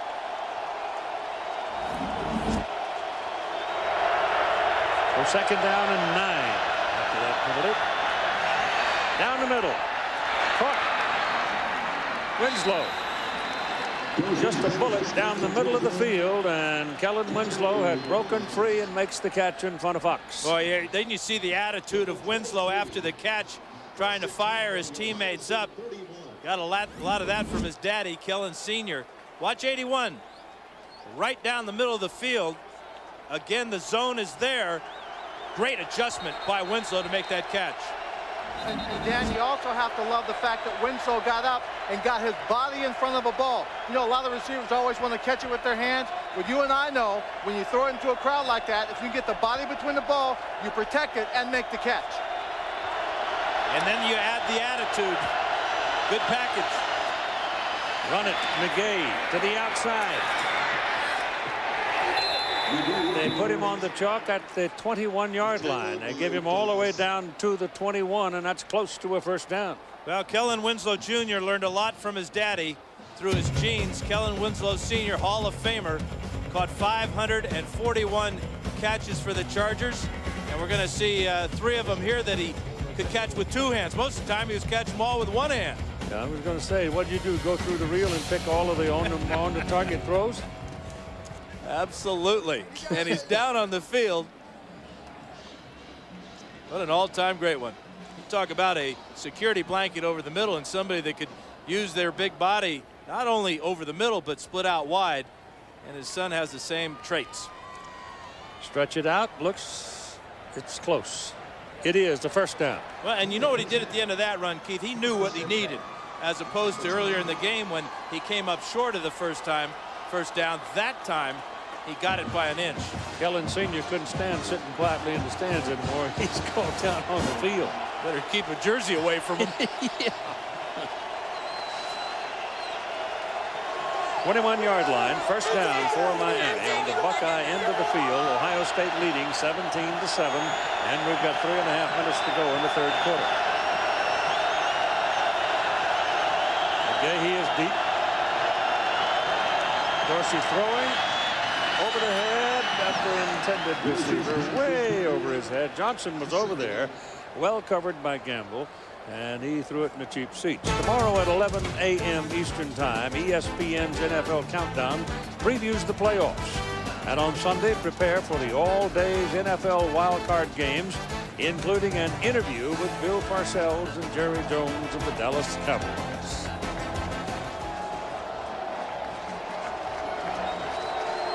Well, Bill's going back to coaching, huh? I guess at those prices it ain't bad, huh? Yeah, I'll give it a shot, too.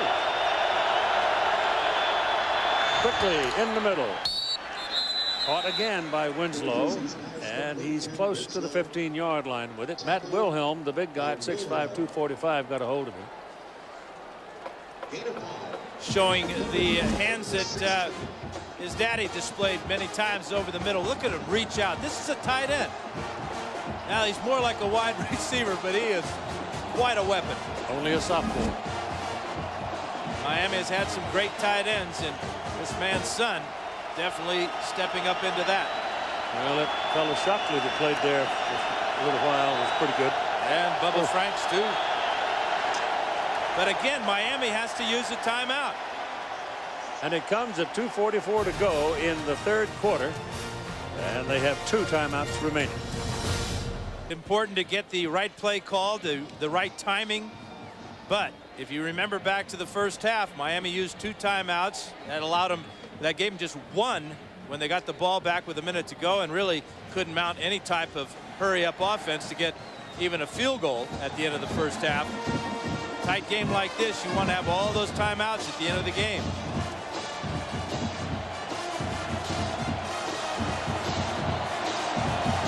Third and 5. Right in front of the goalpost on the 16-yard line. Johnson and Paris. Consider Winslow a very big possibility here. They throw it underneath. It goes to Winslow, and he's going to have the first down as he gets past the 10-yard line and gets stopped at the 9 by C. Grant. We've seen his attitude. We've seen his hands. This was just pure speed as Winslow ran away from C. Grant. Came off the line of scrimmage, and it has Grant in his hip pocket. Good throw by Dorsey. First and goal at the 9 now for Miami.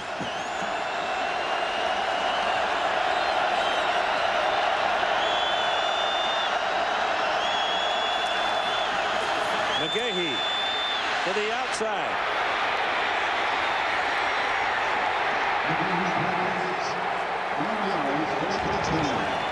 Looking to see if he hit the chalk, and he didn't. So he just simply outran him into the corner.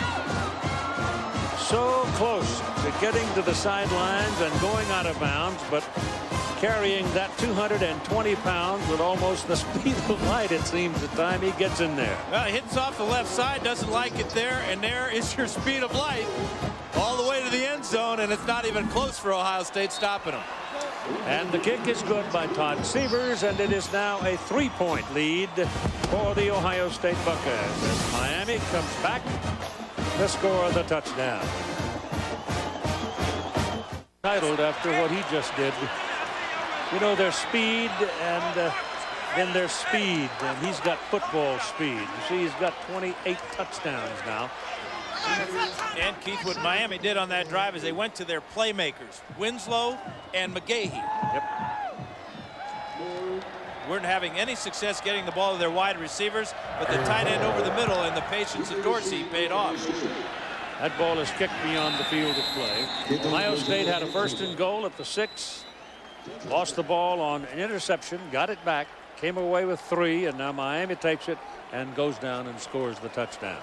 And that's only the 5th rushing touchdown given up by Jim Tressel's Buckeye defense. And that stat was good enough to lead the nation.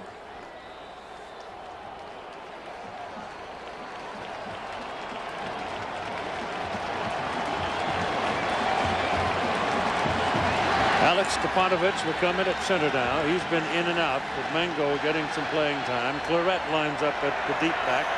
Krenzel sets him up and gives it to Claret. At the right side, he's got a yard, and that's all. Vilma was the first man to make contact. McDougal put him away.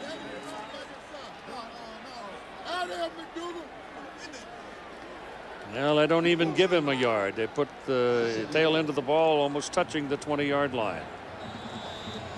The linebackers, Vilma, Harris. Got to wonder about this Buckeye defense, just how tired they are. Gamble is in on offense on this play. We got 4 wideouts for the Buckeyes. Here's Claret all the way down at the bottom of the screen. Shotgun for Krenzel, pulls it down, takes off. Seemingly had more room on the left side, chose to go right, and he's cut down rather quickly. And they're looking at 3rd and 6. And what they're doing is they're forcing Miami to unload the box. You always hear about loading up the box with 8 and 9 men. when you spread out the defense with your offensive personnel, putting Claret out wide, that forced Miami to adjust and only had 6 men in the box. That's why the draw play was called. 3rd and 6. The outcome of this ball game might be in the making right about here. A lot of things can go with a moment like this, and Ohio State, perhaps realizing it, has called a timeout. So they have 2 remaining, and the time remaining in the 3rd quarter is only 40 seconds. And again, a team that realizes that it's a 3rd down play. Important to get the right play called with the right tempo. Aerial coverage of tonight's game provided by Tostitos. Hank Small, the pilot. Greg Johnson, the cameraman. Beautiful day and beautiful evening in Tempe, Arizona. And a beautiful game. Oh, yeah, that's a that's the trifecta there.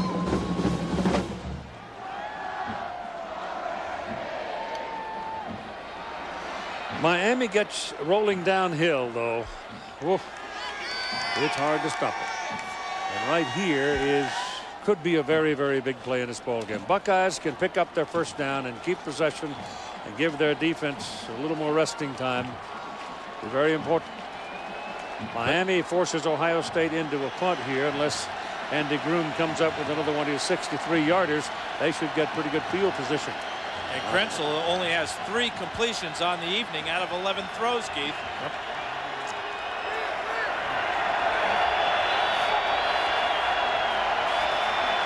That's Gamble in motion. Pressure coming. Krenzel breaks the way.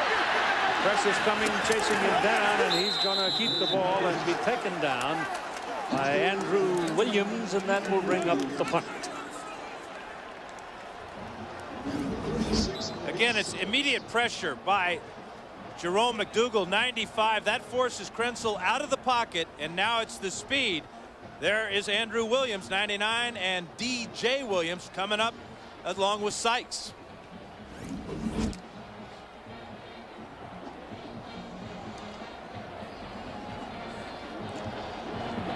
That may Maurice be Sykes, Maurice. I think, yeah, is the Maurice player Sykes. shaken up.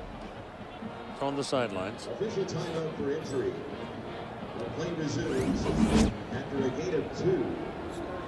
4th and 4 at the 26. Might have just tweaked his left knee right there. Krenzel diving for the 1st down. And coming up 3 yards short. So here's Ohio State now. They've got to punt the ball. The last punt that Groom had, he sort of hooked it to 30 yards. The previous 3 had been outstanding. Well, like you said, Keith, Miami put pressure on them. Yep. And they are very good at blocking punts. Well, would expect they'll be going again. Full bore this time. And if Groom gets off a low punt of any type, Roscoe Parrish, just dynamite, averaging 13.5 yards per punt return this season. So I think what we're saying here in a very direct way, Andy Groom, it's in your court. 10 seconds, 11 seconds, now 10, counting down, 8, 7, 5. No need to snap. No, don't have to. 3rd quarter's over. It's a 17-14 ball game. Ohio State. ABC Sports coverage of the Tostitos Fiesta Bowl returns after this message and a word from our ABC station. 4th quarter of play. Andy Groom should hit it around the 13. He does. He gets some air under it. It's not his longest of the night, but it's a good one. And it's going to go dead on the sidelines and roll out of bounds, and it turns out to be a very good punt. Last time Miami had the ball, they went 77 plays, 55 yards, got the ball to their playmakers. Kellen Winslow, 3 catches for 35 yards, 35 tough yards. And that was finished off by this beautiful reverse of this field by Willis McGahee from 9 yards out. McGahee started the drive with a 6-yard run on 1st down right here, and then he finished it with a touchdown. 49-yard punt by Andy Groom. Put the ball out of bounds at about the 24-yard line, and here's Miami going to work. Quick shot to Roscoe Parrish. Swanee, what do you see working here now in the Miami offense? Well, I think what they're doing is just getting back to their basic game plan. Ohio State's dropping people back. They're trying to put some pressure on Dorsey. Now all the receivers are doing is getting their bodies in front of the coverage and taking what the defense is giving them, the short pass.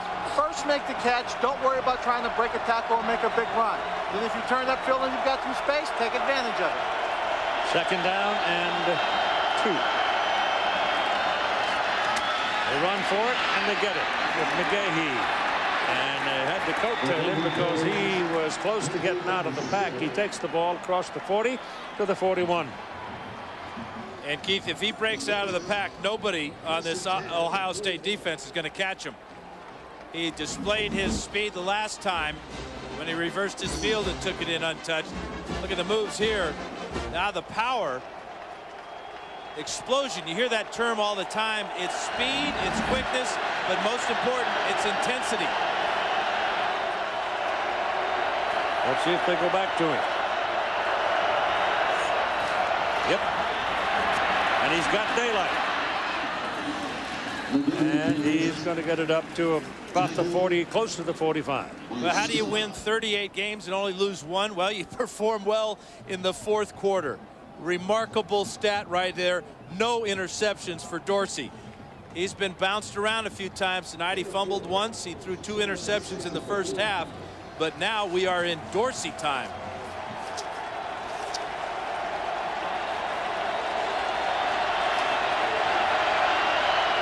Second down and 6. Quick shot again coming this way to Ethnic Sands, and that's another first down. Dinkin and Duncan. Pretty good company for Ken Dorsey. All-time consecutive wins by a starting quarterback. And this one, obviously, his last chance to tie the record of Chuck Ely. And said the other day that he wanted to try to play on Sunday. I think he can. He's a winner. Ball is on the 46-yard line of Ohio State now. First down for the Hurricanes. And Dorsey puts it in the air. It's slapped down. Knocked down by Darian Scott.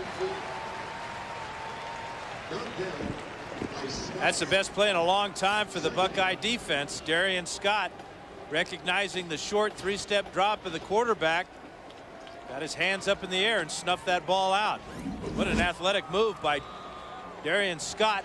Top of the screen working on Vernon Carey. Carey does a great job keeping him away from the quarterback, but couldn't prevent the athletic move to knock it down. Second down and 10. Jason Geathers, the man on this side. And now Dorsey's changed the play of the Ohio State crowd, and they're dominant, making a lot of noise. And McGahee can't get his engine running, and he goes down about the line of scrimmage as Will Smith makes another defensive play for Ohio State. Will Smith is a really talented young man. We've seen him pick up a couple of sacks. He also will drop back into pass coverage, and his main asset is his speed, as he displayed that time. A junior out of Utica, New York, 6'4", 250.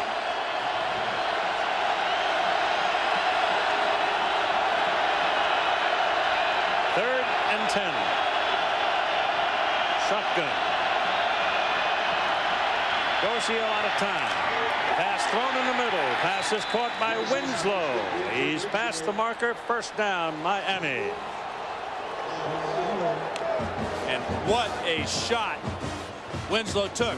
But the play starts with Willis McGahee right here, picking up the blitzer. C. Grant, number 6. Great job there. Watch the toughness here as Will Allen bounces Winslow to the ground. Ball is at the 35-yard line. Winslow has caught 7 balls now in the game for 87 yards.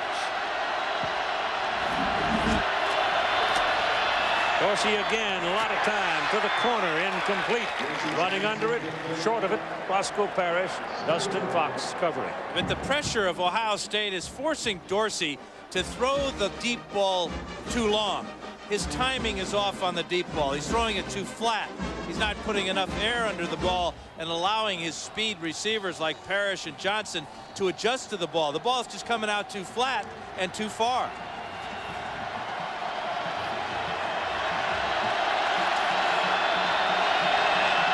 There's the pressure he's been facing from this great Ohio State front four. 2nd and 10. Short tip. Whoa. My goodness, Mike Doss had one hand on it. The ball is 3 inches lower at 6 points. No question, Keith. That's why he's a 3-time All-American. Doss recognized this. Again, it's a quick 3-step drop. Watch him break. Stepping in front of Andre Johnson, and that one would have been 6 for Ohio State. Clock running at 11:53 to play now in the 4th quarter. Miami's had the ball for quite a bit at the start of this 4th quarter. A little over 3 minutes. Dorsey setting up a screen. They bust up the screen. I mean, they bust up everything. Will Allen coming like a truck. Takes on McGahee and takes him down. And trainers are on the field in a hurry for Miami. McGahee is down. Yeah, this is a real serious hit Will Allen put on Willis McGahee. Hit him low, and they're looking at his left leg right now. Will Allen with 2 big shots, one on Winslow and then this one. Oh my goodness. Oh Lord. That is a serious knee injury for Willis McGahee. Yep. Timeout.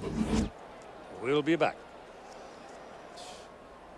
Willis McGahee, the big sophomore tailback, taken off the field with it seems hardly anything but serious. When you see the hit that he takes on it, you see the shoulder pad come in and hit it on the inside part of that knee, and it's gone.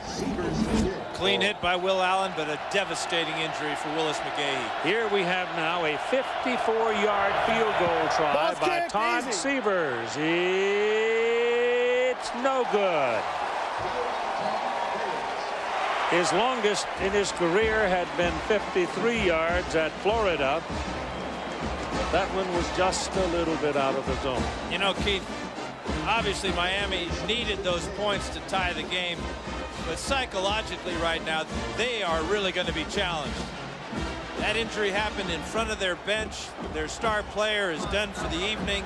Now they've got to find a way to regroup mentally as much as anything to get back in the right frame of mind to win this title. Ohio State takes over at their own 37-yard line. First down, they lead by 3 points. And we're in the 4th quarter. Krenzel gives to Claret. And the Hurricanes jump all over him after a yard or so. 11:15 to play in the football game. Tomorrow, ABC's Wild Card Saturday begins with a showdown of 2 of the NBA's brightest stars. The teams are Dallas and Philadelphia, the Sixers and Mavericks, followed by our NFL Wild Card doubleheader. That starts at 1 Eastern, part of a week of great events on ABC Sports Championship Television. 1, 2, 3, D-line!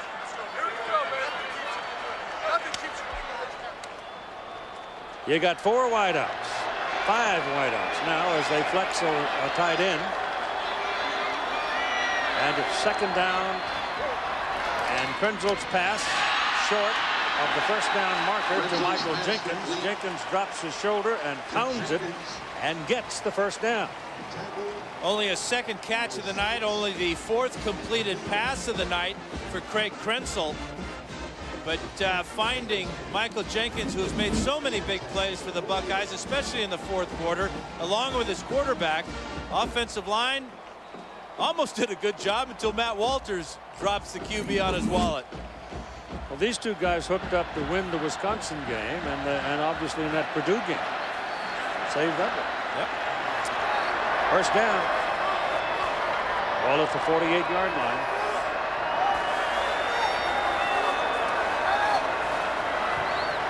Taking his time. Pressure coming. Pass away, and And Wounded Goose goes down the field and falls incomplete. And it was Jonathan Vilma who leveled Craig Krenzel. You got to wonder how many more shots Krenzel can take. Remember, he's rushed the ball 12 times tonight. He's been knocked down another half a dozen. Watch Vilma, 51. This is the type of shot. Come up. Keith, I think you're right. He may have a shoulder injury.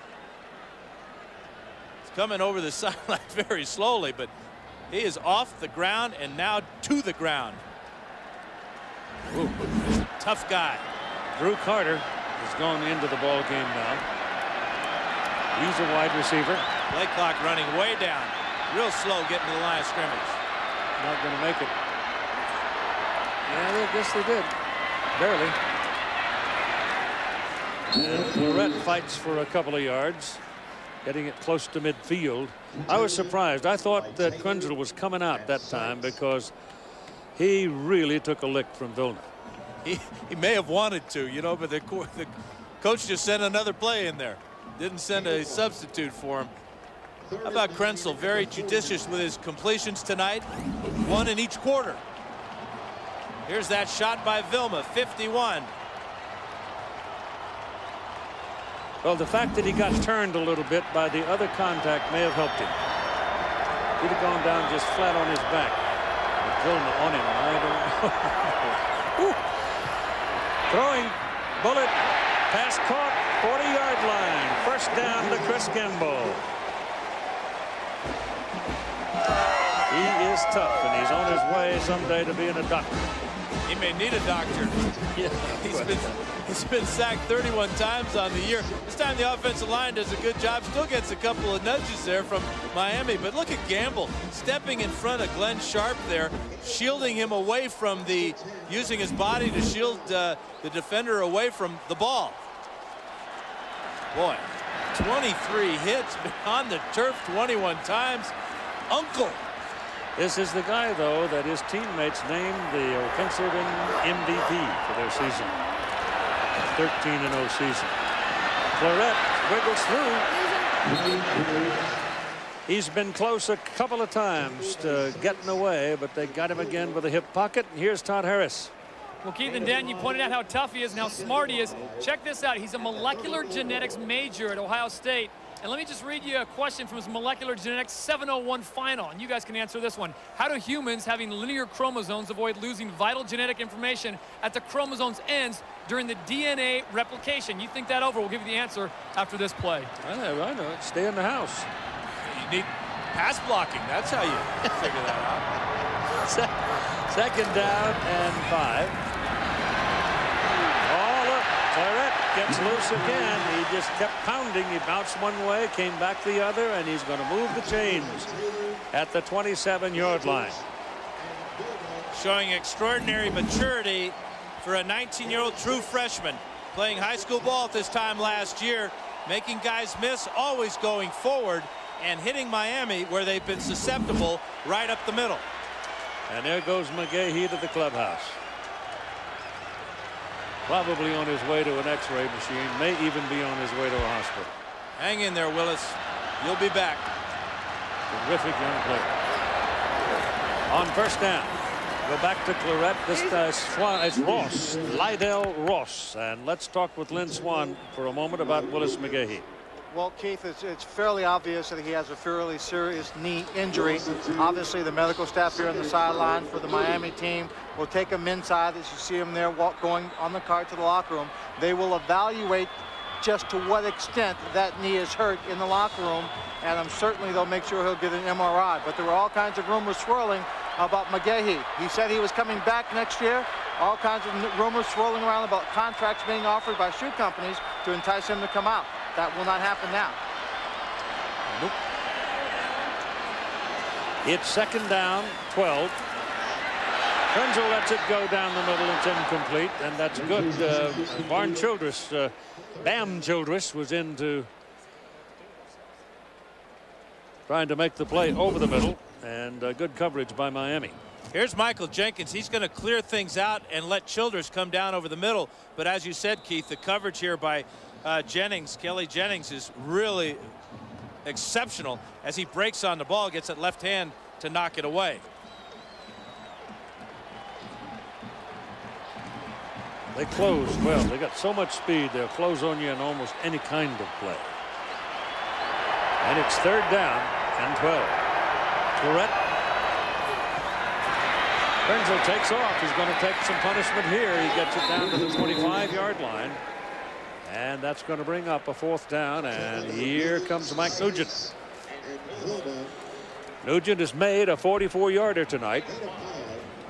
Place kicker 25 out of 27 this season. His long has been 51 against Indiana.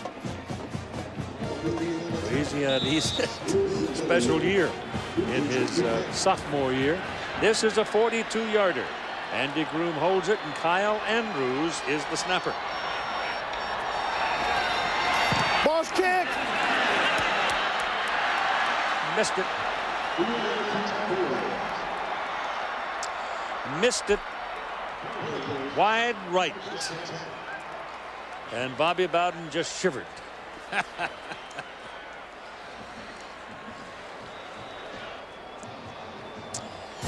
So we've got 6 minutes and 36 seconds to play in the football game, and we got another Buckeye breath holder. 77,502. It's the 3rd largest Fiesta Bowl crowd. And they're watching what is clearly the best of all the BCS championship games so far. Down the middle, ball thrown to Kellen Winslow. He might break this big. His legs are taken away up at the 35-yard line. He picks up a 1st down. Chris Campbell kept him from a really big play. Jarrett Payton is in there at tailback in place of the injured Willis McGee. Yeah, Chrysler passing playbook. 2 things to check out here. Watch Ken Dorsey. First is a quarterback drop back and come off to a secondary receiver who happens to be Kellen Winslow. This is Payton slashing over the right side and going for at least 5 yards. And Winslow gets down across the middle. 8 catches now for 98 yards for Winslow as Miami's trying to change the tempo of this game with their no-huddle offense, trying to wear out the Buckeye defense. 6 minutes to go in the game. Ohio State leading by 3. Just missed the 42-yard field goal. Little short pass drilled again to Kellen Winslow, and that will pick up the 1st down to the Ohio State 49-yard line. And right now, Ohio State has no answer for Winslow. He's running away from linebackers. He's overpowering defensive backs.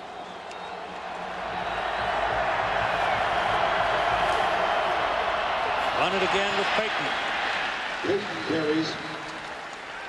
Not a whole lot on this one as he ran into Kenny Peterson. 20. Well, guys, I have to tell you, C. Grant, number 6, and getting ready for Winslow, actually spent most of his time going against wide receivers because he wanted to get adjusted to the speed coming out of that position. Having a hard time with it. Ball is thrown out of bounds into the crowd, incomplete. You can do that when you're outside the tackle. Yeah, there's a 5-yard limit there from the center on out, which goes actually beyond the tackle sometimes. In college football, it's 5 yards from the center each side. If the quarterback gets outside that 5 yards, he can throw the ball anywhere. This is resting at the 47-yard line where it is 3rd down and 8. Dave Perry said, well, almost anywhere.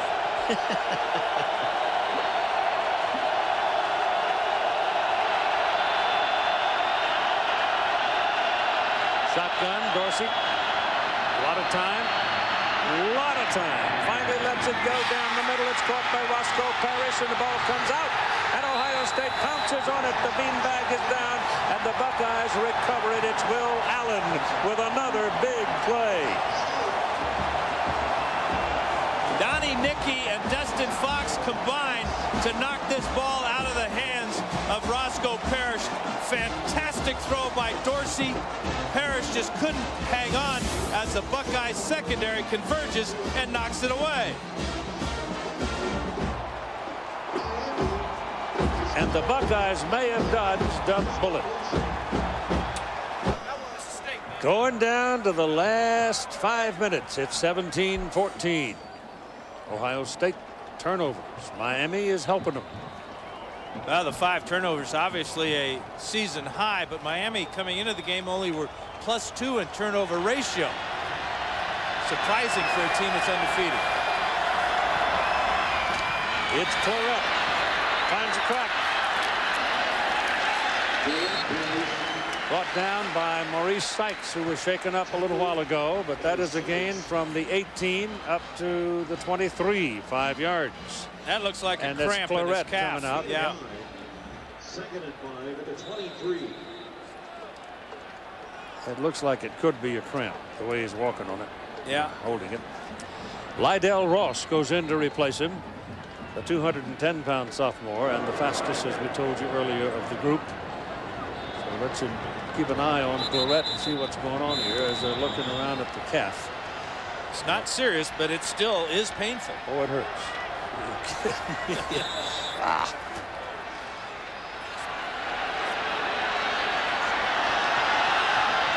It'll be 2nd down and 5 from the 23-yard line for Ohio State.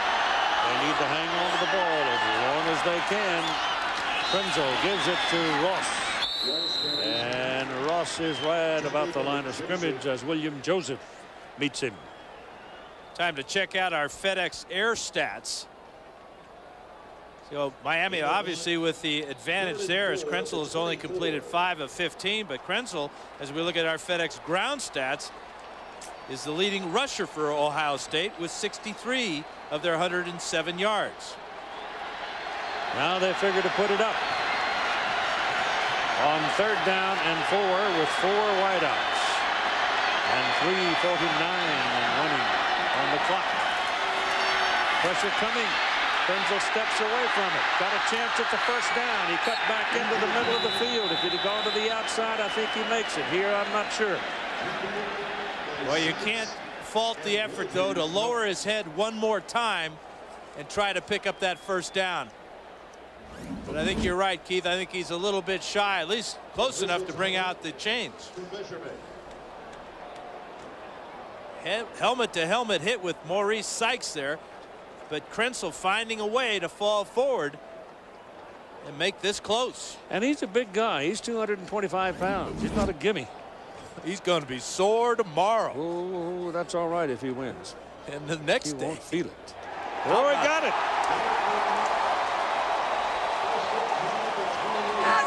One of the more amusing things about it, he is from Utica, Michigan. Not so amusing, Keith, is that Miami has just 2 timeouts remaining. And Ohio State saw Krenzel make a similar play in their overtime win against Illinois earlier. It is 1st down at the 29-yard line for the Buckeyes. 3:25 to play in the game. Buckeyes lead by 3 points. Miami shuffling the defense. Handed off to Ross. Ross skating around there, and he found a little room, picked up close to 3 yards. And a moment with Todd Harris. Well, Keith and Dan, it doesn't sound like much, but when you have calves as powerful as Lance Armstrong's, double cramps really hurt. A lot of Flexol on those cramps. He's down here stretching him out. And as soon as he found out that Craig Krenzel got that 1st down, he popped up to his feet. He's coming back in. All right. Timeout. 3 minutes and 9 seconds to play in the ball game.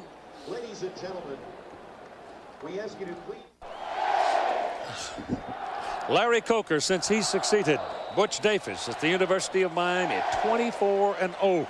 He doesn't know how to talk to a team that loses a game. 2nd down and 7. Maurice Claret, the single back for Ohio State. Miami coming at him hard, and they wrap his legs after a yard. It's DJ Williams in to make the play. Aerial coverage of tonight's game being provided by Tostitos. 3rd and 6 at the 32. Brandon Joe, a fullback for the Buckeyes, a little slow getting up and now limping off the field. Ohio State is going with an unbalanced line right now, Keith. They're putting their tight end next to the guard on the weak side and bringing the other tackle over so that they have a lot more power on the right-hand side of their formation. But losing Brandon Joe is a key ingredient to the power running game for the Buckeyes. How many times have you seen two fullbacks and one's named Brendan Joe and the other's named Brendan Smitka? Never. That's right. Third down at 6. Shotgun. Krenzel. Heat coming. Steps away from it. Throws it. Oh! Almost picked off by the Canes. But not quite. Went through their hands, and Chris Gamble went for the shoe top and didn't quite come up with it. Oh, he came real close to making this catch, Yes, Keith. he did. The pressure there, that's Walter with the dive. Krenzel gets away, throws a good ball nice and low. Let's check out Gamble here working against Kelly Jennings. Little hold there, that should have been called. Boy, that is close to a completion. 26 was in his face. I think he probably had something to do with it. Taylor. And here's the punt. Andy Groom puts some air under it, drives it back to the 25-yard line. Here comes Roscoe Parrish. Parrish getting to the sidelines, gets a block. And he's finally taken down all the way down the field at the 26-yard line. Big return by Roscoe Parrish and a huge block by Gerald Weaver that kept him going. Weaver's one of the stars of the special teams for Miami, and Tressel can't believe how things have changed so quickly. Miami is already in field goal range here, but they're thinking touchdown and another title. There's the block by Weaver, just laying out Mike Kudla. And Roscoe Parrish having a great afternoon, great evening rather. Sets up his team in great field position. 44-yard punt, but a 50-yard return, and Jarrett Payton is the single back. Another opportunity for Miami now. In the closing minutes, it's Payton bouncing into the middle and stopped after maybe a yard. David Thompson on the hit. Time remaining is 1 minute and 50 seconds. The clock is running. Miami with one timeout remaining. And yes, they play overtime in the championship game. And it's a great overtime system where both teams will get the ball. But we'll get into that a little bit later, won't we? Yep.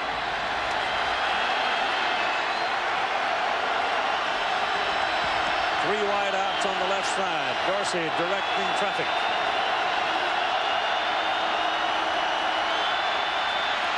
Pressure, hit, down, 30-yard line. Simon Frazier. Sacked back at the 30. Again, they're able to affect the timing of Ken Dorsey with the pass rush. It's not the first man that's going to get him, it's the second. Will Smith coming around the corner against Vernon Carey. That forces Dorsey up into the pocket where Simon Frazier jumps on his back. And down goes Frazier and Dorsey. Down goes Frazier. 40 seconds to play.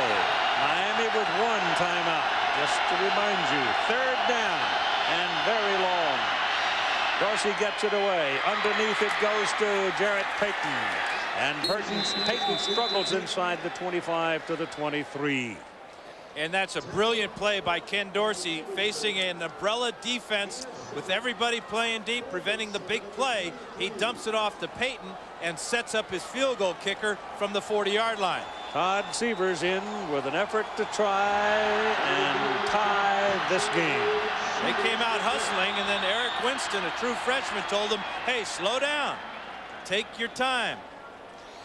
They run it down to 3 seconds, so there's no time for anything but the field goal try. I am Julius Caesar. Ouch! Someone stabbed me. Et tu, Brutus! This little gathering definitely needs two things. A better Caesar. Et tu, Brutus! Oh. And a better chip that doesn't You break. make me wanna shout. Throw my head back and shout. Introducing new Tostitos Gold. A whole new kind of Tostitos made extra thick for hearty dips with an authentic Mexican taste. New Tostitos Gold. The perfect chip for hearty dips. It really picks up in the third act. Doesn't Miller Lite taste great? Yeah, but I drink it because it's less filling. Great taste. Less filling! Great taste! Less filling! Great taste! Less filling! Oh, man. Now that would make make a great commercial. Who wouldn't want to watch that? Life is best told over a great tasting Miller Lite at a place called Miller Time. That's filling! Ah!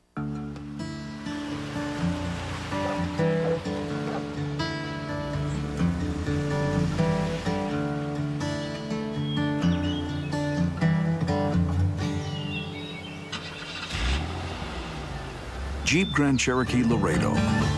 With its incredibly capable four-wheel drive system, it gives a whole new meaning to the words Morning Rush.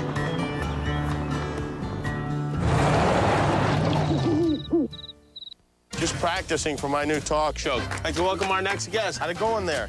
We're having trouble getting guests on this show. Jimmy Kimmel Live, late night starting Super Bowl Sunday on ABC. This is the Tostitos Fiesta Bowl. Now, does Ohio State try to freeze him? They've got 2 times out. Yeah, they got nothing to lose. Might as well use them. Make Todd Severs think about this potential tying field goal. There you go. Yep. They call it. So that gives them a little more time to think. I remember a game, and I'm not sure that I can remember the fellow's name from Oklahoma. They were playing Ohio State a long time ago, and it was in this kind of a circumstance where OU had a chance to win with a 43-yard field goal, and the crowd is chanting, block that kick. And he's walking around out in the middle of the field conducting the crowd. Yeah. And then walked out and hit a 43-yarder and beat him. Yeah, they're strange fellows, those place kickers. Severs from 40 yards out. And a lot of praying going on both sidelines. Well, it makes you long for that early on field goal, doesn't it? When they elected to try the trick play. And you see the winning streak, the most advertised stat in all of college football this last 2 weeks. So hold your breath. Here we go. They got one more timeout. They'll spend it. The Buckeyes aren't hunkered down yet. No, there it is. That is great coaching. You get the kicker thinking, is this the time? Yes, are they going to snap the ball? Am I going to be able to kick it? And at the last instant, Wilhelm goes to the referee and signals timeout. He's been there before at Youngstown State. Jim Tressel, 4-2. Well, he's been there 6 times this season. Yes, he has. They have survived the falling wall so many times this season, you don't think anything really is going to upset them. Because I think they can, no matter who loses here, I think they walk off the field feeling pretty good about themselves. And the winner is going to be ecstatic. But it's quite a remarkable opportunity for Miami to drill a big hole in college football history for themselves. Has to be this time. Has to be. From 40 yards. Chris Harvey snaps. Capshaw holds. But we're going to overtime.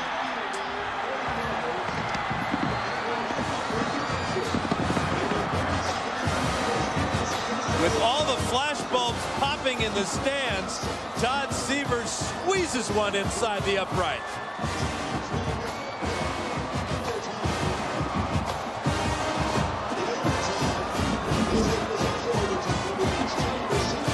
Great snap, perfect hold by Freddie Capshaw. And Severs didn't think it was in doubt, but that sure looked like it might have been. It sure did. Oh, my goodness. That looked like it was good by a foot. So we'll be back for the overtime in a minute. And the 2 teams, and it's Maurice Clarett holding court on the sidelines right now. And how about that punt return by Roscoe Parrish, 50 yards to set up absolutely the Severs with that. Here are your rules. You have no sudden death. Each team gets an equal possession, the offense beginning on the opposition's 25-yard line, and the process is repeated until the tie is broken. They start in the third overtime. You must go for 2 points if you're still tied and have to go to a third overtime. And it's almost universal that the team winning the toss will elect to play defense first.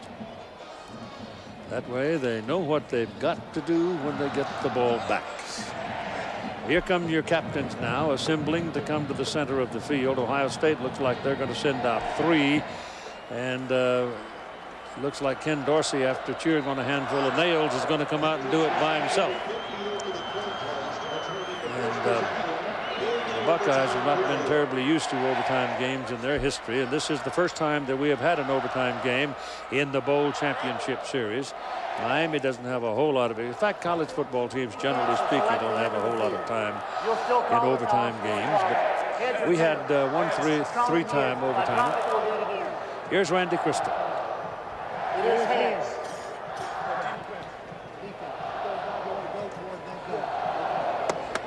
All right. Ohio State won the toss and elected to go on defense. Miami selected going to this end. So the Hurricanes are going to be traveling from left to right, and ABC Sports coverage of the Tostitos Fiesta Bowl returns after this word from our ABC station. Go to overtime. 17-17 tie. Back early in the ball game in the first quarter, there was this. First time Ohio State threatened. They elected on 4th and 1 to go for a fake field goal with punter Andy Groom. He came up a half-yard short and no points. You kind of figured this might be different because this is the first time ever 2 universities have had lady presidents. Dr. Donna E. Shalala from Miami and Dr. Karen A. Holbrook of Ohio State. Their teams are having at it. And this is Jarrett Payton coming to the right side and stopped again. Will Smith is on the play. Payton obviously in the game, replacing Willis McGahee, who went out with a knee injury in that 4th quarter. Payton is a solid back, and of course his dad, NFL legend Hall of Famer Walter Payton, classmate of mine in the 1993 Hall of Fame class, and Jarrett introduced him as the first son. We get 4 snaps of the ball just like a regular game. You can make a first down, and here's Dorsey throwing complete to Andre Johnson, who has been very quiet in this ball game tonight. He makes that catch down around the 15-yard line. He's been double teamed a lot of the evening, Keith. That is why Winslow has been open over the middle. But Johnson, a threat, whether he has 3 receptions at this point or 30, especially in the red zone. He's got 4 for 54 yards now. 3rd down and 1 for the first down. They run it, and Payton is knocked out of bounds at the 8-yard line, and that's a first down for Miami. So now they've got a 1st and goal from about the 8-yard line. Quatrine Hill, number 23, with the lead block there, as well as Eric Winston, the true freshman. I love Eric Winston's nickname, Keith. He's 6'7", 270, and his teammates have nicknamed him Neanderthal. I wonder why.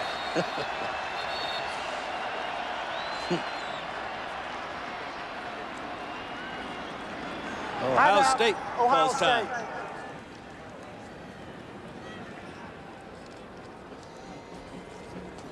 A touchdown in your electing to go to defense and giving up a touchdown, pretty tough.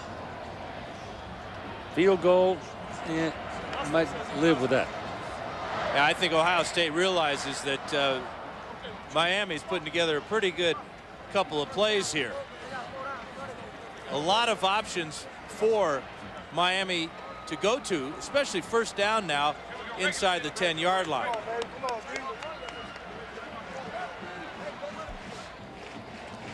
The first of the BCS Championship Series played right here as Tennessee won over Florida State.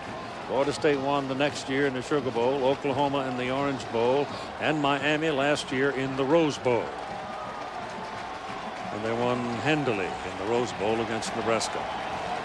But they've had to fight for their life tonight against these Ohio State Buckeyes. It looks like Miami wants to grind things out. Both tight ends are in the game, and only one wide receiver. Of course, that one wide receiver is pretty good, Andre Johnson.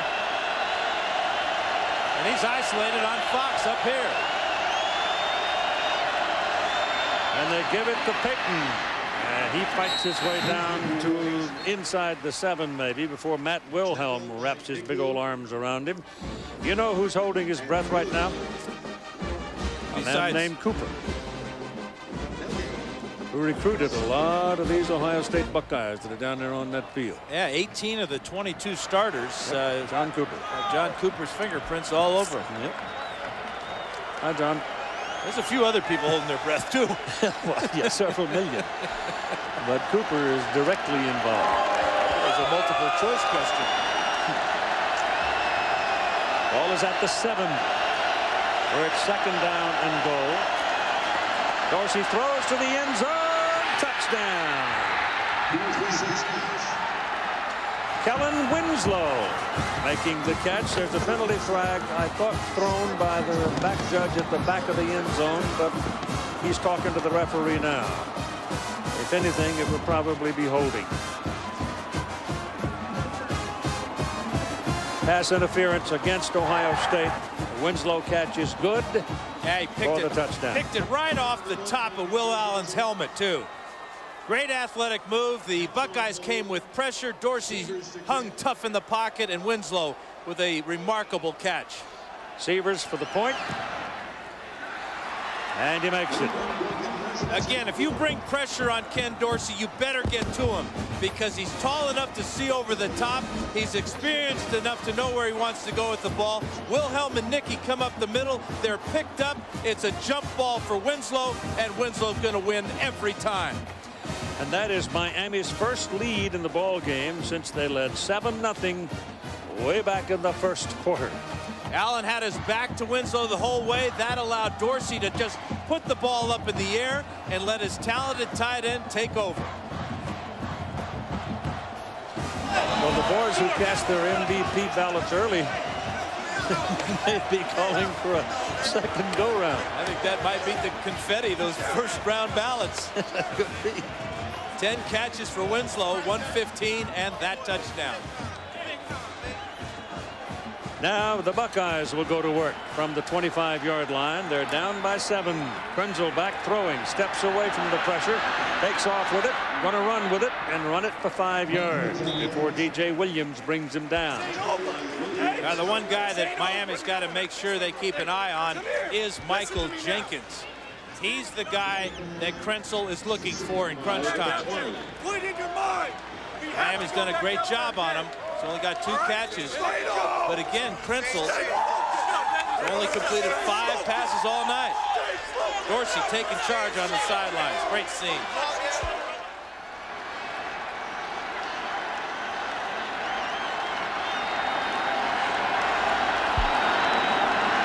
Go to the shotgun.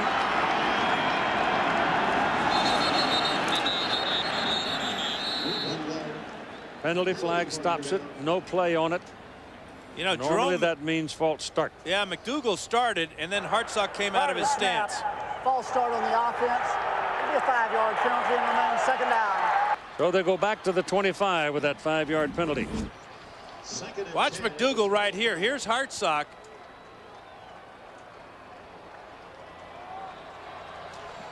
Well, he's not listening to his quarterback. He's watching his enemy. Trying to protect that inside gap. Yep.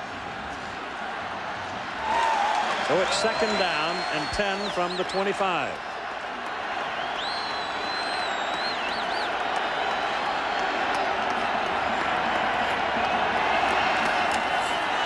Blitz coming. Pressure got him. Back at the 29-yard line, it was Jamal Green. He's the leading sacker for the Hurricanes, and he comes up with his first tonight at the best time possible for the defending champs. First sack of the ball game for Miami. He ran around Rob Sims. Again, another true freshman for Ohio State.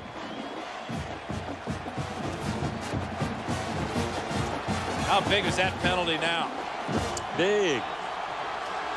3rd down and 14 back on the 29. Miami scored a touchdown in their first possession of overtime. Krenzel's pass is thrown short to the ground. That was McDougal who forced that. Tough to throw a screen pass against this Miami defense. Their speed of their front four really gets on the quarterback in a hurry, and then the linebacker speed, and then the secondary, they can close on Claret as they did that time. Well, it's 4th down and 14. It's the last chance to stay alive in the overtime. If you've got something up your sleeve, this might be the time to pull it out, huh? They go with 3 wideouts.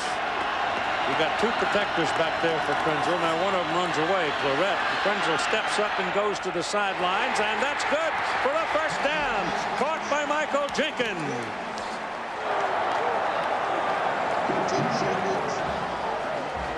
Well, they've done it before. It's nothing new to Buckeye fans. Krenzel and Jenkins.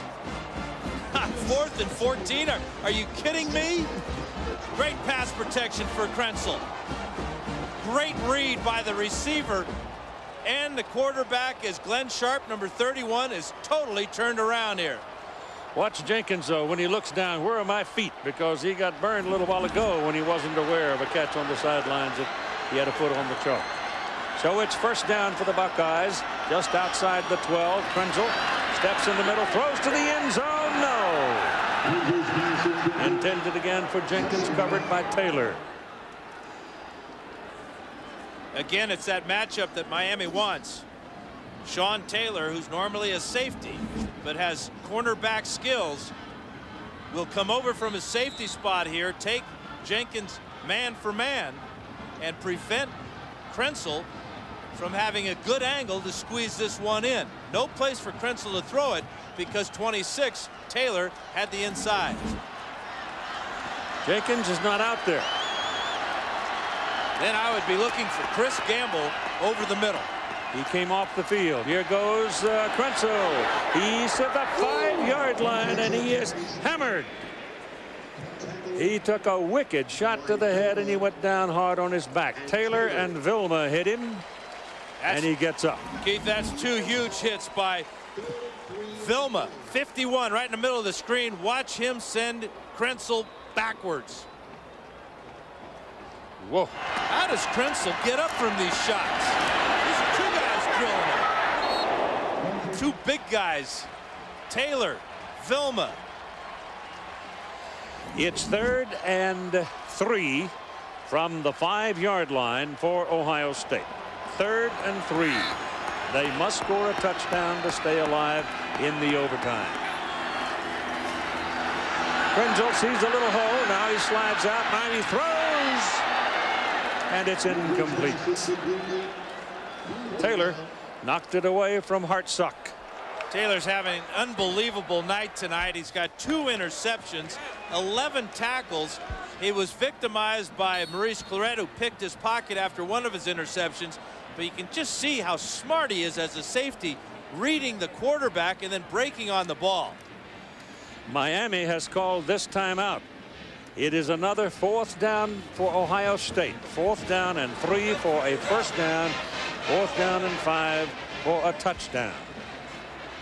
I thought for a moment that Krenzel had a little hole to squeeze through if he had cut left.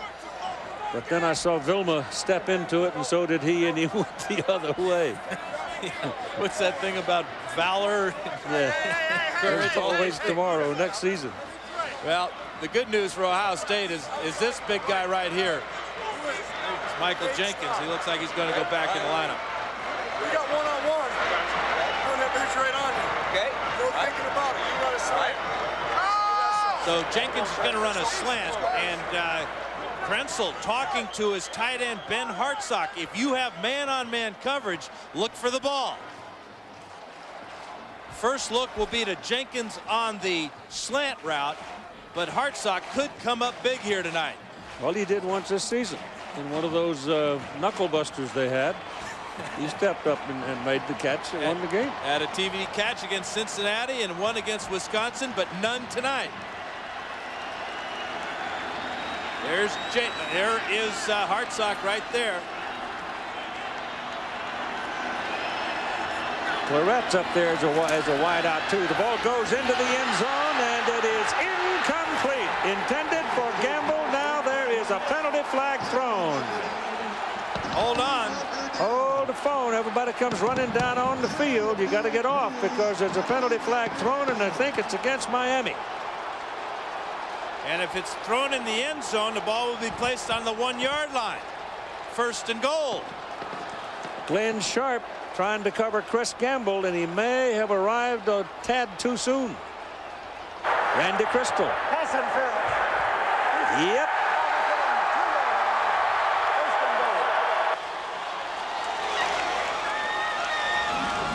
Glenn Sharp, 31 on Chris Gamble, number 7. Oh, that's a tough call there. What about this angle? Bad call. Bad call. The left hand. I don't know if the left arm was there too soon or not. I think the ball got there before Glenn Sharp did.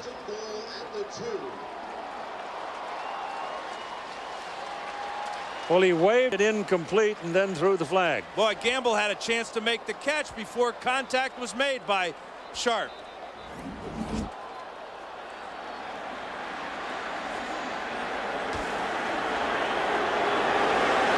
The only thing is they may have called the contact that was earlier, but the ball had not been released by the quarterback. This is a bad call for the Miami Hurricanes. Now, there could have been holding there. They called pass interference, Keith. Yeah, I did. And this man right here says incomplete.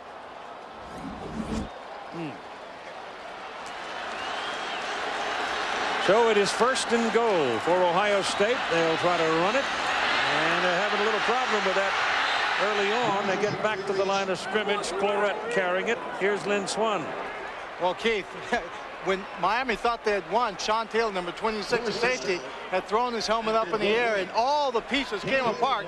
He missed that last play because he was on the sideline trying to find the pieces, get it put back together. They got it put back together. Now he's back on the field. You wouldn't want to be out there trying to defend here without him in the mix. With all your padding in your helmet, too. Boy, you need him.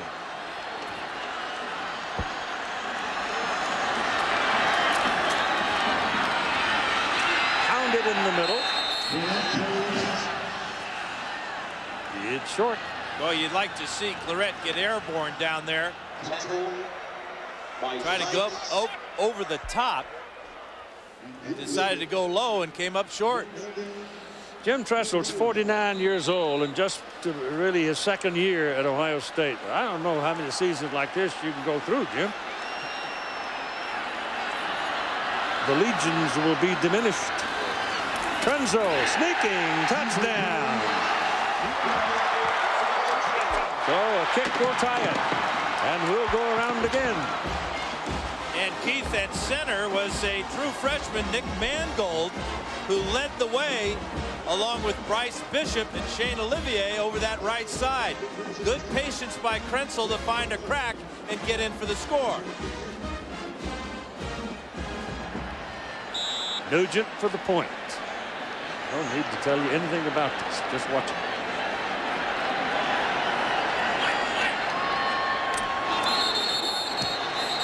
Down in the middle. Heads up play. Keith, Sean Taylor rushed the center, faked like he was coming, and that caused a false start by Ohio State. And that'll back him up 5. Prior to the snap, false start on the offense. It'll be a 5-yard penalty. Repeat the try. What a heads-up play by Sean Taylor. What a player he is as a safety. 26 right here. Watch him shake up the center. That's Kyle Andrews as a snapper, number 60, and he gets the left guard to jump. So they'll try it again. Nugent has missed 1 extra point this season from the 15-yard line. On its way, good.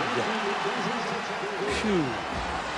77,502 in the attendance, and ain't nobody going home. You having fun yet, big boy? We're it out. We continue. It is now 24-24, and we got another overtime coming up. 4:24, second overtime. And this is Lydell Ross going to the sidelines, and the Hurricanes run him out of bounds, but it's a pretty good pickup on first down, like about 9 yards. Ross showing off his outstanding speed.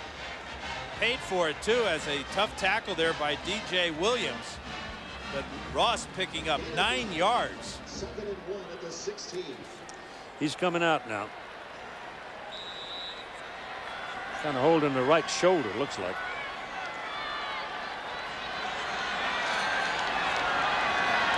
Hamby, freshman tight end, goes in for Ohio State.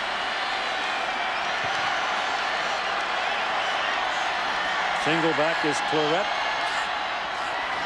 Krenzel gives it to him.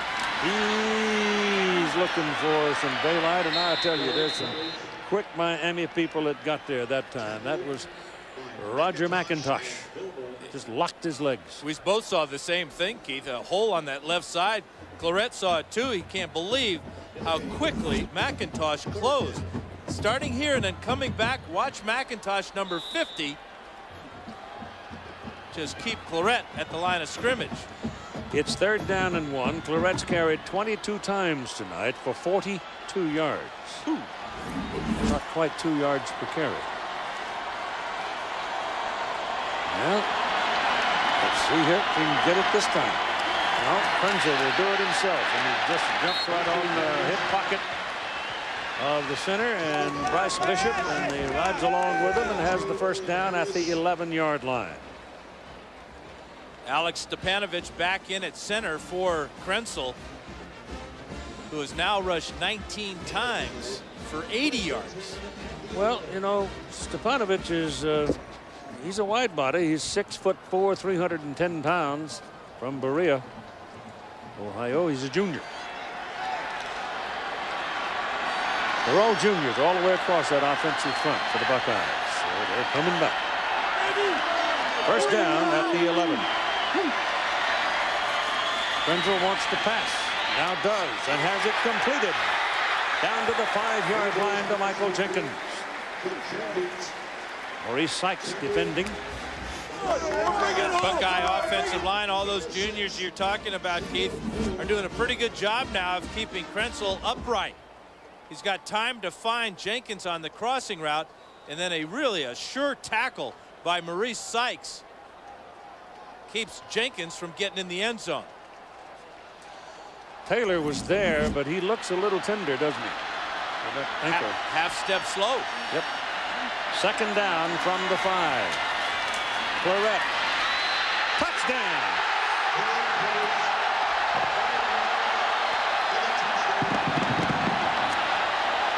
Well, Maurice Sykes couldn't do it 2 plays in a row. He had Claret right at the line of scrimmage and could not make the tackle as Claret sidestepped him and accelerated through a huge hole and into the end zone.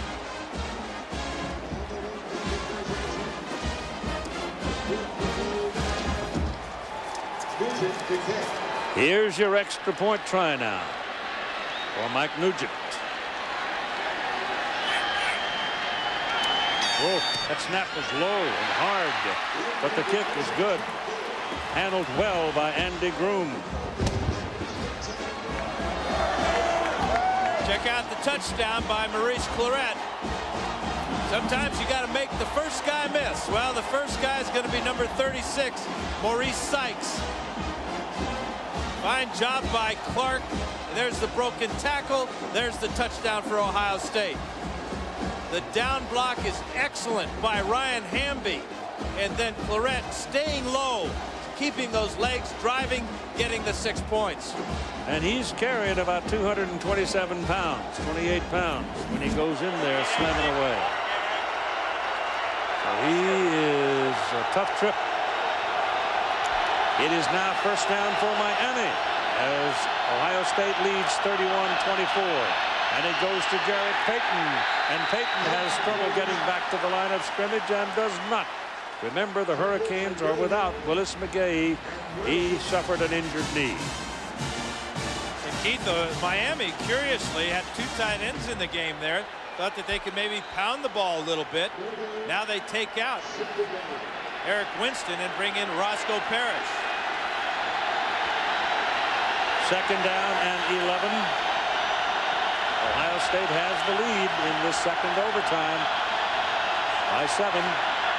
Dorsey's pass incomplete. He was pressured. He was trying to get the ball to Kellen Winslow. And Dorsey may be hurt, Keith. He took a hard hit, and he's having a little trouble getting to his feet, but he's trying, and he can't do it. He can't do it. That brings on Derek Crudup. He's the backup quarterback. Middle linebacker Matt Wilhelm. That's a quarterback's worst nightmare. You take the shot from the player himself, and then he drives you all the way to the ground under 245 pounds. That could be any number of things, from a collarbone to a rib injury to a shoulder.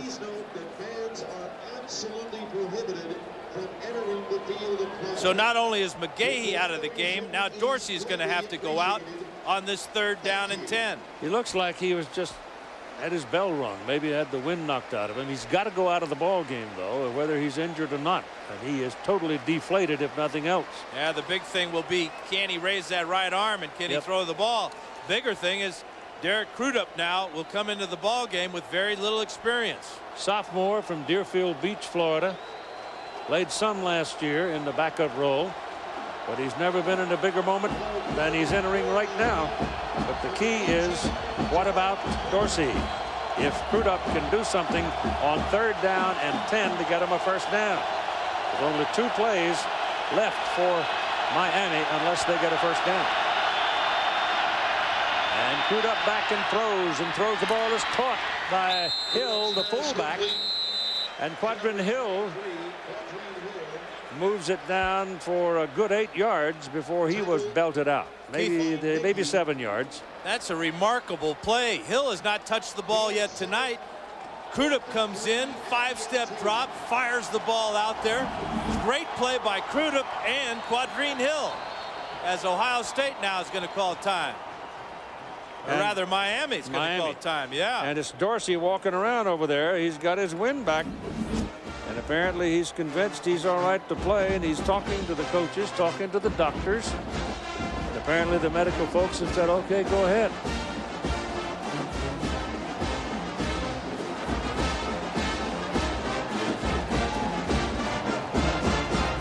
Boy, what a job by Derek Crudup to come in the game totally cold and find a receiver out of the backfield, and Quadrin Hill making the catch. Now comes down to 1 play. You're going to have your horse back in there at quarterback.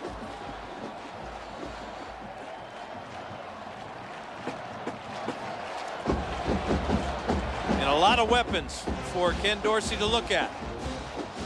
Primarily, Kellen Winslow over the middle has been very big for Miami all night long. Winslow with 10 catches, 115 yards, and that touchdown. Well, they're looking at 4th down and 3. And apparently Dorsey is going to come back in, which to me seems a considered risk, because how do you know? Dorsey is such a gamer, such a competitor. You'd have to drag him kicking and screaming out of there, but you've got to make sure he's sound. Here he comes. They need 3 yards. And Ohio State, taking a look at what Miami presented as far as personnel is concerned, they decide to call a timeout and make further adjustments. And that helps Dorsey. Yeah, gets his head clearer and clearer. Yep. Still would like to see him toss the ball a little bit, but obviously there's nothing wrong with his arm. 34-game win streak on the line. Dorsey's career 38-1 coming into this ball game. Larry Coker succeeded Butch Davis at Miami last year. He's never lost as a head coach. Doesn't know how to make a loser speech. And I don't think is terribly interested in learning.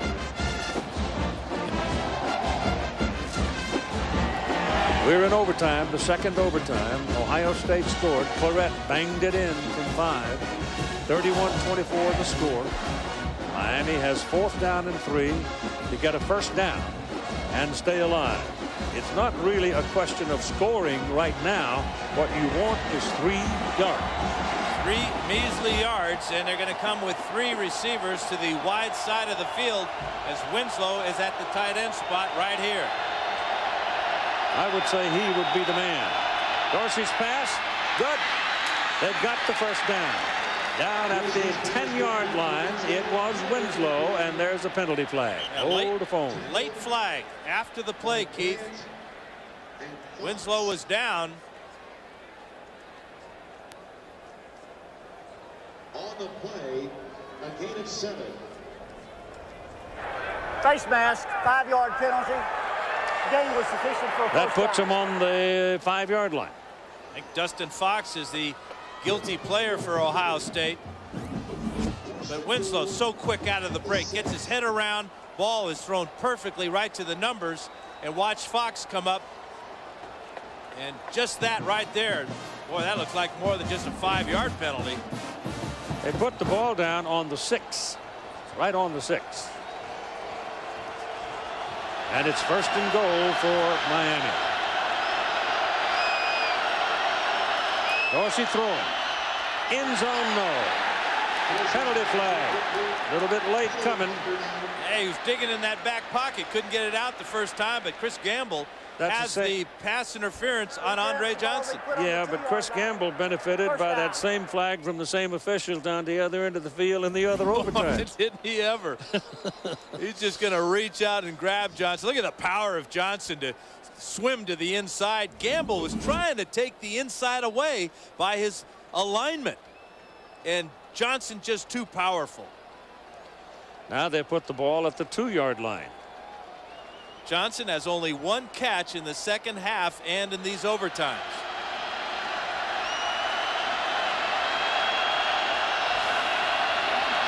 First and goal from the 2. It's Peyton to the 1. Walter's son, Jarrett, 6'2", 218, junior, Harlington Heights, Illinois.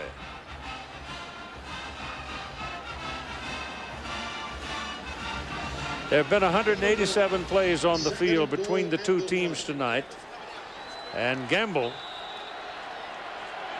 for Ohio State, has 118 plays. He has been involved in 118 plays tonight. Wow. Dorsey throwing, tight end, missed him. Had him. Eric Winston, the freshman tight end, had gone in there, and the double tight end alignment broken clean and clear, and Dorsey missed him. There may be something wrong with Ken Dorsey's arm, because after he threw it, he just let it hang by his side. You don't miss a guy this wide open by this much if you're Ken Dorsey. Check out his reaction after the throw. Sure, he's disappointed that he missed his tight end, but I think that shoulder's giving him problems. 3rd and goal from the 1. Hand it off to the fullback, Hill. And Matt Wilhelm stops him. Trying a little quick hitter there, not giving the ball to your tailback, trying to give it to Quadrine Hill, his first rush of the night, behind the tight end coming in motion, Winston, and Ohio State, again, that front 4, along with Wilhelm, just stuffed them. Well, the ball is actually a little short of the 1-yard line now. It is 4th down, the final play, unless they can stick it in the end zone. Andre Johnson, Roscoe Parrish, and Kellen Winslow, and Dorsey under pressure, throws it, incomplete. The Buckeyes win. C. Grant was the man who pressured Dorsey, and now the party begins for the Ohio State Buckeyes. They are 14-0. And they are the national champions of college football. And they did it their way, Keith. with defense. Right down to the very last play. Brilliant call by Mark D'Antonio, bringing the corner blitz rather than linebacker off the corner, and C. Grant forcing Dorsey to put up a prayer.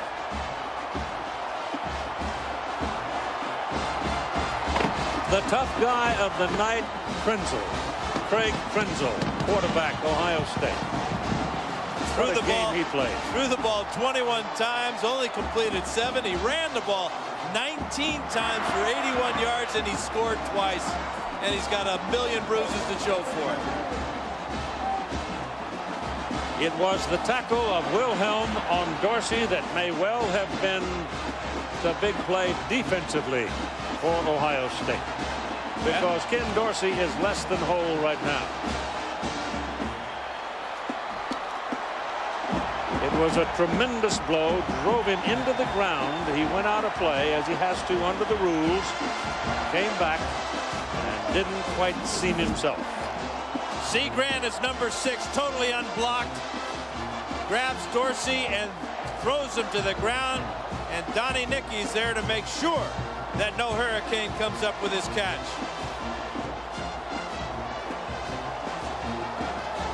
Tough as he is, Dorsey couldn't pull it out. And so the Miami win string of 34 consecutive stops. And Larry Coker, as the head coach of the Hurricanes, has just suffered his first loss.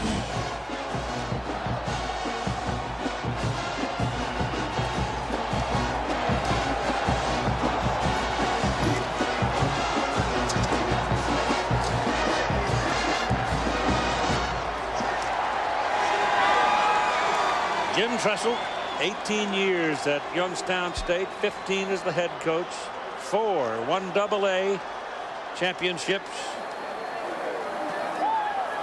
Keith, our Built Ford tough play of the game is on 4th and 14. Craig Krenzel, as he's done all year long in the first overtime, converts, steps up into the pocket, finds Michael Jenkins. First down, Buckeyes. That's our Ford tough play of the game.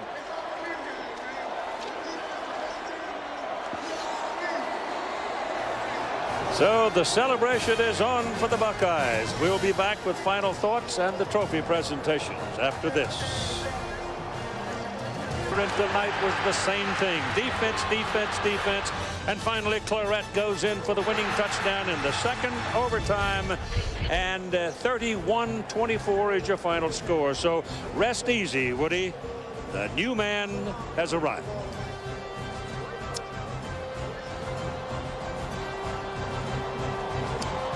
I'm out of wind. Well, you and Chris Gamble perhaps are out of wind, and all these Buckeye fans, but finally a wonderful game, topped off by overtime. 2 champions, not just one, but you got to hand it to Ohio State. They established the way they wanted to play this game, with a tough quarterback and a very strong defense that just surprised Miami. There's more to what I just said, and rest easy, Woody, because this was a Woody game. It was a bunch of kids that just would not quit. And again, proved the point that every coach at one time or another has probably uttered. Defense wins championships. And it certainly did tonight, Keith. Here's Lynn Swan. Ladies and gentlemen, we are set to present a little bit of hardware here on the floor for the Ohio State Buckeyes. I have with me up here the Tostitos Fiesta Bowl Chairman Steve Harrell and Al Brew, Frito-Lay North American President and CEO. And Steve, go ahead.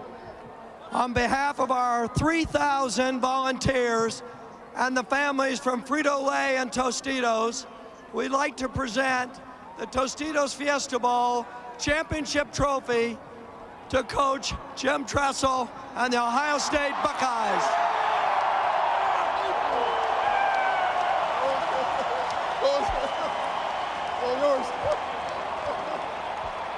Coach, I'm going to ask you to just slide a little bit to my right. Stand right here. You don't want to go too far away from this little piece of crystal. And now to present this sought-after football on the pedestal, the Circuit City Bowl Championship Series trophy, Alan McCullough, Chairman and CEO of Circuit City. Alan, you got lost back there. Step right up, Alan. Thanks. Hey, don't jump, man. On behalf of all the men and women of Circuit City and the American Football Coaches Association, it's my great pleasure to present the Circuit City National Championship Trophy to you, Coach, to your team, and to what appears to be all of Ohio. Congratulations on an extraordinary game and a perfect season. The ball is yours. Give it a kiss. Give it a kiss.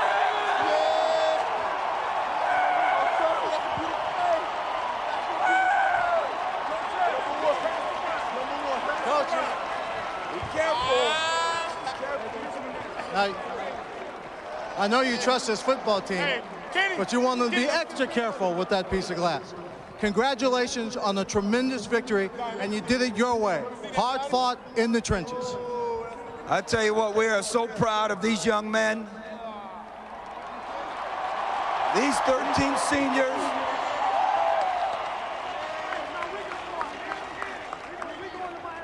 We've always had the best damn band in the land.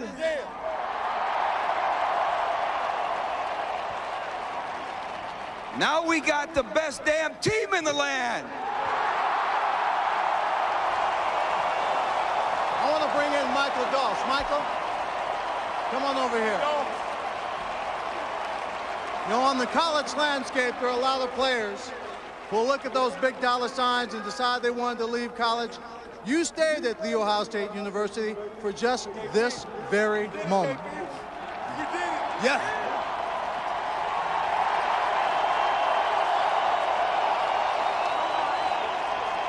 I believed in our team 12 months ago when I made the decision to come back. We had great fans, we had a great support, we had a great senior class. And my one goal, it was to win a national championship. I won a championship on every level since I was 8 years old. And to come back and to get it done, I give all glory to God, and I thank the best damn fans in the land. Okay. We go from the senior to a freshman. Is Maurice Claret? Where's Maurice? Is Maurice up here on the... It feels like everybody's up here.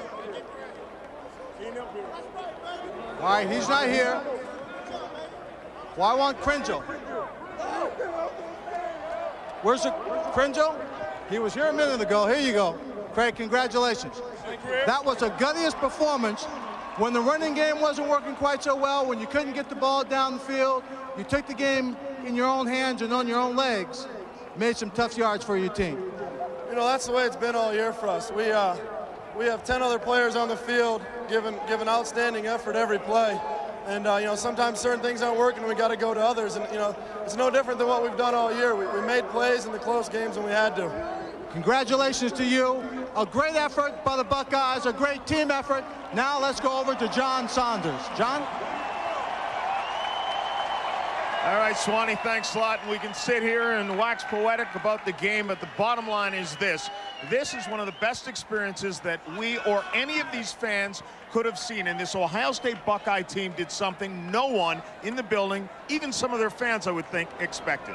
And John, you know, I said before the game that Jim Tressel had won 4 national championships at Youngstown State, and now he shows you that he can lead a champion team to a championship at any level of play. And you know, Miami still probably has the best athletes on that field, but football is won as a team. Tonight, Ohio State proved they are the best team in America. We should also mention that we tried to get an interview with Larry Coker, head coach of the University of Miami.